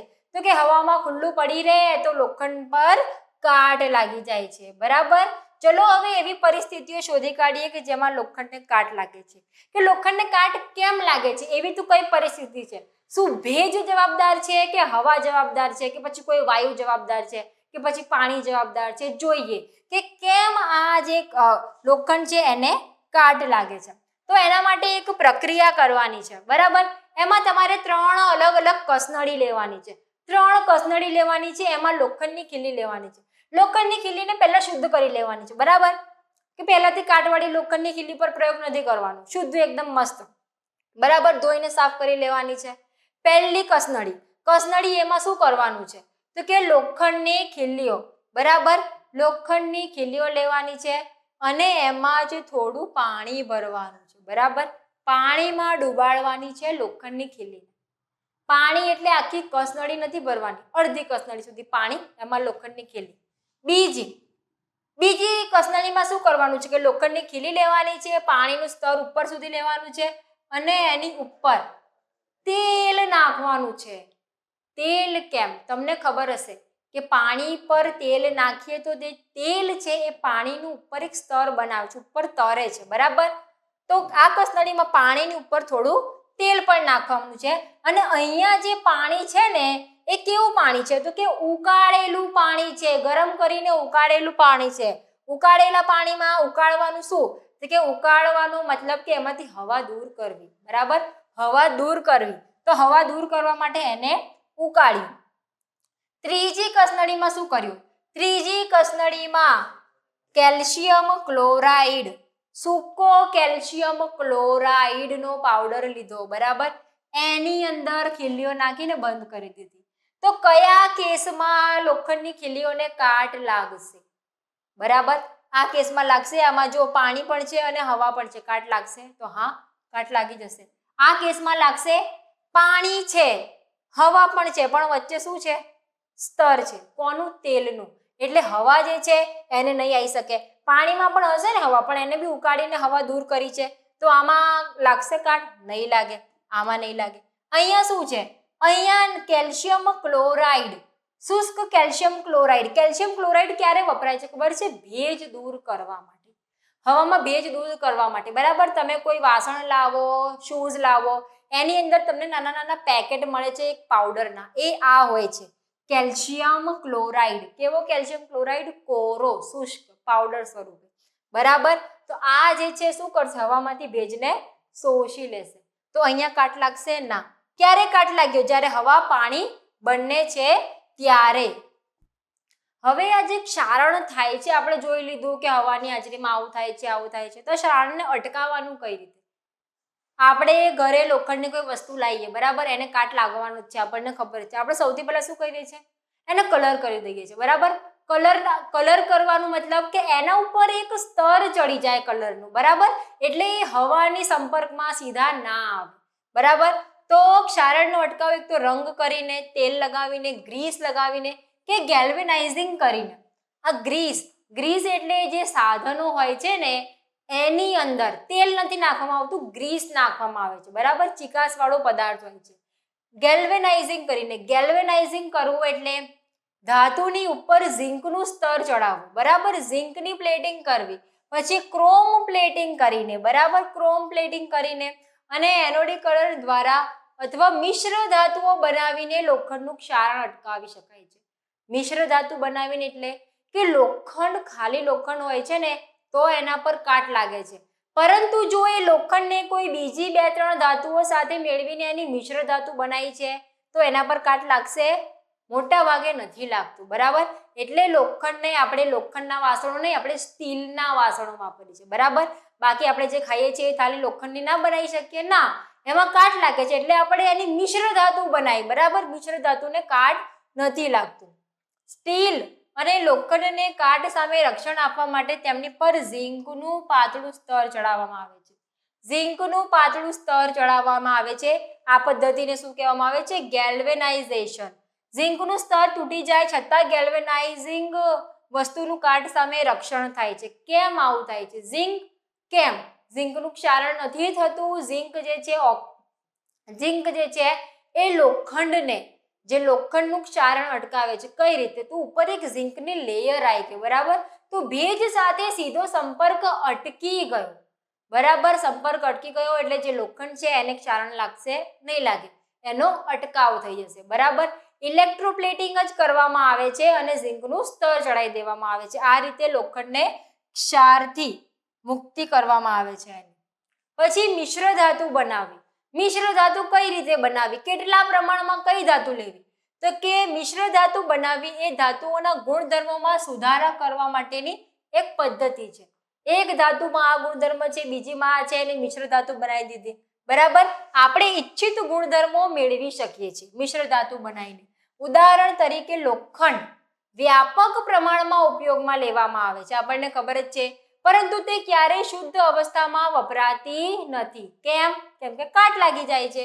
બરાબર, આમ થવાનું કારણ એ છે કે શુદ્ધ લોખંડ ખૂબ જ નરમ હોય છે. લોખંડ જે છે શુદ્ધ લોખંડ, બરાબર, અત્યારે શુદ્ધિકરણ કરીને મેળવેલું છે, તો કેવું લોખંડ હશે? પીગળેલું, નરમ લોખંડ હશે. આ જે લોખંડ જે છે એ ગરમ હોય ત્યારે સહેલાઈથી ખેંચી શકાય છે. સહેલાઈથી ખેંચી શકાય છે. બરાબર, એટલું નરમ હોય છે. પરંતુ એમાં કાર્બન, થોડા પ્રમાણમાં કાર્બન મેળવવામાં આવે. થોડા એટલે 0.05% જેટલું કાર્બનને લોખંડ સાથે મિશ્ર કરવામાં આવે તો શું થાય? તો એ જે નરમ લોખંડ હશે ને એ સખત થઈ જશે, મજબૂત બની જશે. બરાબર, લોખંડ જે છે શુદ્ધ જે છે બધું જ છે, બરાબર, પણ નથી વાપરી શકતા. કેમ? તો કે બહુ પોચું છે, નરમ છે, ખેંચીએ તો ખેંચાઈ જાય એટલું છે. આપણે આવું લોખંડને ક્યાં વાપરીશું? તો શું કરીએ? એને સખત બનાવવું જરૂરી છે. સખત બનાવવા માટે એમાં કાર્બન ઉમેરી દીધું, 0.05% કાર્બન ઉમેરતા જ આ લોખંડ જે છે મજબૂત બની જશે. બરાબર, આ જ રીતે લોખંડને નિકલ અને ક્રોમિયમ જોડે ભેગા કરતા શું થાય છે? તો કે નિકલ અને ક્રોમિયમ જોડે ભેગા કરશે ને તો શું બનશે? તો કે લોખંડને નિકલ અને ક્રોમિયમ જોડે મિક્સ કરીને સ્ટેનલેસ સ્ટીલ બનાવવામાં આવે છે. સ્ટેનલેસ સ્ટીલ, બરાબર, જે સખત હોય છે અને તેને કાટ પણ લાગતું નથી, બરાબર, જે આપણે સ્ટીલ સ્ટીલ કહીએ છીએ ને જેને કાટ નથી લાગતું એ સ્ટેનલેસ સ્ટીલ હોય છે. સ્ટેનલેસ સ્ટીલમાં કઈ કઈ ધાતુઓનું મિશ્રણ હોય છે? તો લોખંડ, નિકલ અને ક્રોમિયમ, આ 3 ધાતુઓનું મિશ્ર કરીને સ્ટેનલેસ સ્ટીલ બનાવવામાં આવે છે જેને કાટ લાગતો નથી. આમ લોખંડને બીજા કેટલાક પદાર્થો સાથે મિશ્ર કરવામાં આવે તો તેના ગુણધર્મો બદલાઈ જાય છે, બરાબર. લોખંડના ગુણધર્મો, કયો ગુણધર્મ કે કાટ લાગતો હતો, એને મિશ્ર ધાતુ બનાવી તો કાટ લાગતું બંધ થઈ ગયું.